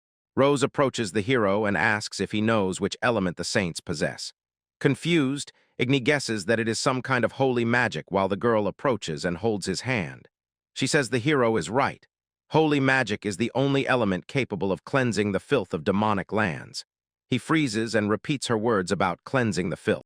Igni reflects on how, after years of living in the demon lands, he managed to forget that ordinary people could live there. He frowns and recalls. At the end of his training, he could kill monsters even in his sleep. The hero explains, in the demon lands there is so much magic that the monsters living there begin to mutate strangely. If nothing is stopped, the whole world will turn into demon lands. He says that is why Rose, being a saint, must cleanse some places from filth. Ian begins to look intently at the girl when suddenly Clara decides to speak. She says that this corruption is rapidly spreading through the elven lands, but then adds, if nothing is done and everything is just left as is, it will affect the foreign human territories as well. Judging by her words, that is why Clara and Rose made a deal. The elf will lead you, and in return the saint will cleanse her homeland from filth. Then the hero understands what is happening and says that the girls could have just told it like it is from the very beginning. Clara admits she was afraid that Ian would refuse to go but wanted to tell him about it when they were alone in the carriage. And the elf adds that, besides, the hero is not the kind to abandon others in trouble and asks if that is true. Ian does not know what to answer and begins to hum mockingly and questioningly. But Clara still tries to get an answer from him, insisting, popular boys behave like that. Rose turns to Ishina and smiles, confirming that he is the coolest person in the world. He feels a bit uncomfortable, so he proudly lowers his head and asks them not to exaggerate. Rose becomes a little sad and starts acting childishly, tugs the hero's clothes. She throws a pitiful look at him and, almost on the verge of tears, asks if he will go with her to Clara. Igni recalls, one of the key ways to gain popularity is to save a girl in trouble. Right now, 2 such girls are standing before him. The hero freezes for a few seconds, thinking about what to say, then agrees to stay with them until they finish. As soon as she hears this, Rose's eyes light up with joyful surprise. Then she throws herself into his arms and admits that she can't believe they will really be together. Judging by her facial expression, her happiness knows no bounds, and she, smiling widely, says she is very glad about it. Suddenly Rose steps back and takes his hands in hers. With wide-open eyes, she tells the hero that the carriage is already ready so they can leave. The girl suggests going with her without delay, but Igni wants to pause a little and asks if everything is so immediate. Then Clara says that nothing threatens him and promises to tell her friends about it. She approaches the wagon, smiles gently, and wishes them a safe journey, preparing to see them off. When Ian and Rose sit in the carriage and it starts moving, he manages to catch a glimpse of Iris. Standing by the gates, she watches the hero with a look full of complete incomprehension. Then the girl decides to go to Edward and, shouting, tells him that Ian left the city in some carriage. The boy, who was sitting on a bench, is terribly surprised and asks what the hero could have been thinking. Iris denies any assumptions, yet she says, before leaving, Ian was seen talking with Clara and another unknown girl. Suddenly someone else approaches the boys, possibly already knowing about how the hero suddenly disappeared. It was Laura. She approached the boy and the girl and reminded them that she had asked them to wait for her here. Iris casts a look full of contempt and fatigue at him, and drops of sweat begin to roll down her forehead. Then she turns to Laura and admits that she feels she is hiding something from them. The elf freezes for a moment, frantically choosing a response, and suddenly her face changes. She smiles broadly and asks Iris why she is making such a scary facial expression. Laura explains, Igni just went on another mission. She waved her hand disdainfully, showing that there is nothing special about it. Then she says that ultimately the hero himself agreed to it, and explains, he will be delivered as soon as he completes his task. Laura smiled again and added that the guys had nothing to worry about. They were returning back to the academy, touching her chest with her hand. While the very serious Iris was listening to her, someone approached them and announced that Igni would not return. Laura barely smiles and, not noticing who said it, asked him a question. What is this sudden change? But it turned out to be Lily. She had a very stern and gloomy face from which it was clear the girl was clearly angry. She touched her chest with her hand, turned to Iris, and then approached the boys. After that, Lily turned to Lugri, crossed her arms over her chest, and said she was done lying. Laura begins to justify herself. She says no one here is lying. But the elf shouts Agan asking to stop and stop lying. The rest of the boys do not understand anything and just watch what is happening. Lily says that Igni was really taken and explains. It was done by Swordpillar and Lady Saint. Hearing this, the boys are shocked. Edward frowns as if he does not believe what is happening, while Iris, on the contrary, raises her eyebrows and asks again about the saint. Then Lilia, with a very serious expression on her face, explains that until the corruption from demon lands is completely cleansed from their world, Igni will not be able to return home. Lyra raises her hand to her forehead and hides her face. She admits that she does not understand what came over the girl and asks if she really decided to betray the elves. Lily, of course, replies that she never even thought of betraying anyone and turns away. Then she clenches her hand into a fist and is about to say a denial. The girl places her hand on her chest and frowns, saying that she does not intend to deceive Igni, since he himself had to make his choice. Laura notices this surprise and admits, of course, she wanted Lily to befriend the hero. But then she looks away and adds that she just didn't think Igni would become so dear to her. Suddenly, she stretches out her hand forward and casts some spell. 3 magical threads shoot out from her palm. The threads begin to surround the boys while they try to understand what is happening and break free from them. But the threads restrict their movements and bind all 3. Despite the hopelessness of the whole situation, the boys still try to escape, while Laura says, everything will be fine if they do not resist. But as soon as she manages to finish speaking, she is suddenly blown off her thoughts by the wind suddenly tearing outward from somewhere. The one who called the wind releases an air explosion with a spell, and it throws Laura aside. She manages to raise her gaze and sees Alicia and Yuri flying in the air on a broomstick. After being freed, the boys head into the forest, look for shelter, and find out what is going on. There, Alicia says, the real goal of the mission is to deliver Igni to the saint so she can take him with her. The girl repeats this once more, and Iris says she understood everything correctly. But suddenly Edward interrupts the conversation and asks why the hero even needs a saint. He is explained. Igni and the saint have been friends since childhood, and besides, Rose is simply obsessed with him. Iris lowers her head and realizes they were just used, and Lily decides to remain silent. Then she lowers her gaze and says she understands. They are all good people. Lily explains that the poison of the demon world has begun to spread across the elven lands, and that is why they could not stand firm. Hearing this, Edward and Iris raise their heads and look at her. Lily apologizes to everyone and asks Yuri if everything will be all right with Laura. The man carefully raises his hands and says that, of course, everything will be fine with the girl. Yuri says he just blinded her with his magic and assures the boys he did not use any violence. Meanwhile, Laura sits behind him trembling all over and wrapped in dark magic, repeatedly saying she feels dark, cramped, and scared. Edward sees all this and remembers, you cannot judge people by their appearance. Then he asks what they should do, and Alicia replies that they, of course, will forcibly take him back. She explains her plan, to catch the crew on the broom, and asks Yuri to keep an eye on the rest of the guys. But Iris interrupts her trying to stop her. She says that Igni himself made this decision, that's why he went to the girls, and did not stay with the boys. Then Iris, restraining herself with all her might, adds that the hero did not just leave with anyone but with the saint herself. Although the girl does not know the full extent of the demonic filth, she is sure one cannot behave like that. But Iris is suddenly interrupted by Alicia.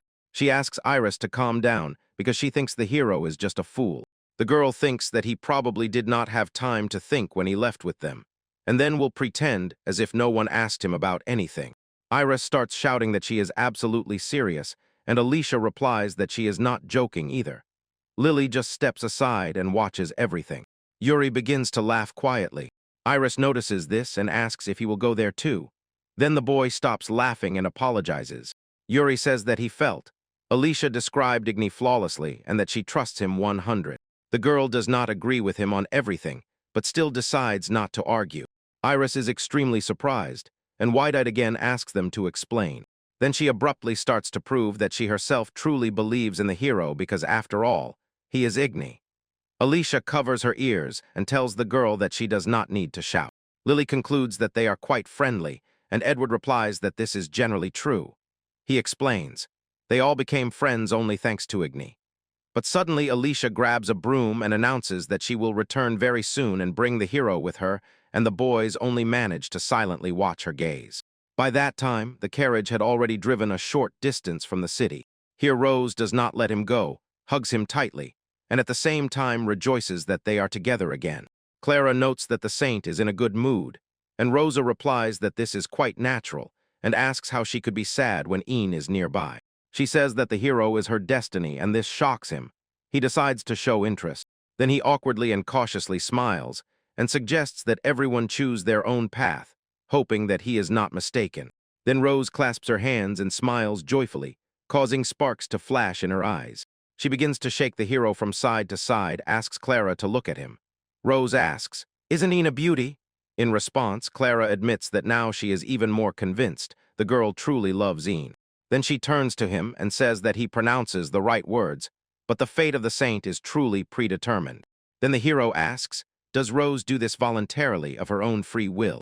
And Clara replies that absolutely not.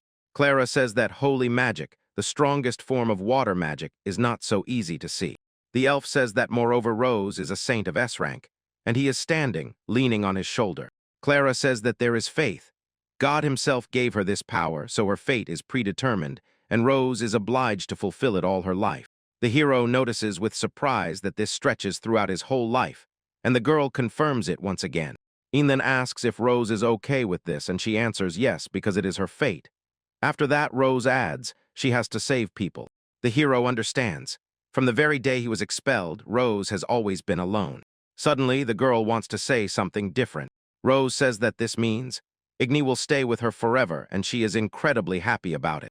He is very surprised and asks if he really will have to spend his whole life fulfilling this task. The girl is touched by this and says that she would never force him. That is why she was so happy when he personally agreed to go with them. Then Igni understands exactly what he has gotten himself into. Suddenly he is warmed by the thought, why didn't they ask him then? And then the hero suddenly realized one thing. He thinks about how Rose dedicated her life to cleansing the world of filth, abandoning everything dear to her. And in the end, all this time she only needed Ignite, one she could rely on. Then he thinks, maybe continue traveling with Rose, but he is not completely satisfied with that either. Suddenly the carriage begins to shake, and the hero asks what is happening. Rose said she knew they would be interrupted as soon as Alicia overtook the carriage. Igni peeks out and finds out a girl is flying on a broomstick. He is wildly surprised and asks where she came from. Alicia replies that she flew in to save him. She flies closer and adds that, despite how much strength Ian has to break free, knowing him, she expects an even bigger prank from him. Suddenly, Rose interrupts the conversation. She yells at her not to take a single step closer to the hero. The saint shackles Alicia in magical chains, and she is stunned by such power. Rose says she understands. No one can resist Ian's charm and calls him a dear. But then the saint declares that only she should become his fiancée, and orders Alicia's memories to be erased. At that moment, the hero stops her, grabs her by the hand. The young man explains that Alicia is just his dear friend, but Rose says that is not proper, and asks him to step back, otherwise she won't be able to erase the memories. Igni realizes the girl is not listening to him at all, and the bloodlust of Clara awakens in him. He remembers that the demon lands are very close and that he has a ring for enhancement. Then the hero decides he definitely can. He uses the great explosion. After that, he notices that time seems to have stopped. Then the hero stands before Rose and asks her to listen to him. He tells her that he will not go with them. This makes her very upset. Igni says he has friends he cannot abandon. And the girl suddenly asks if he really only longs for her, because fate seems to have bound them. In this case, the hero creates a fireball in his hand. Rosa sees this and involuntarily grimaces. She even wonders if her Ian no longer exists. But after a few seconds, she still has to open her eyes and sees a hand stretched out before her. Igni asks her to accept this flame instead of him and extends it to her. The girl fulfills his request and brings herself to the fire, admiring the warmth and tenderness of the flame.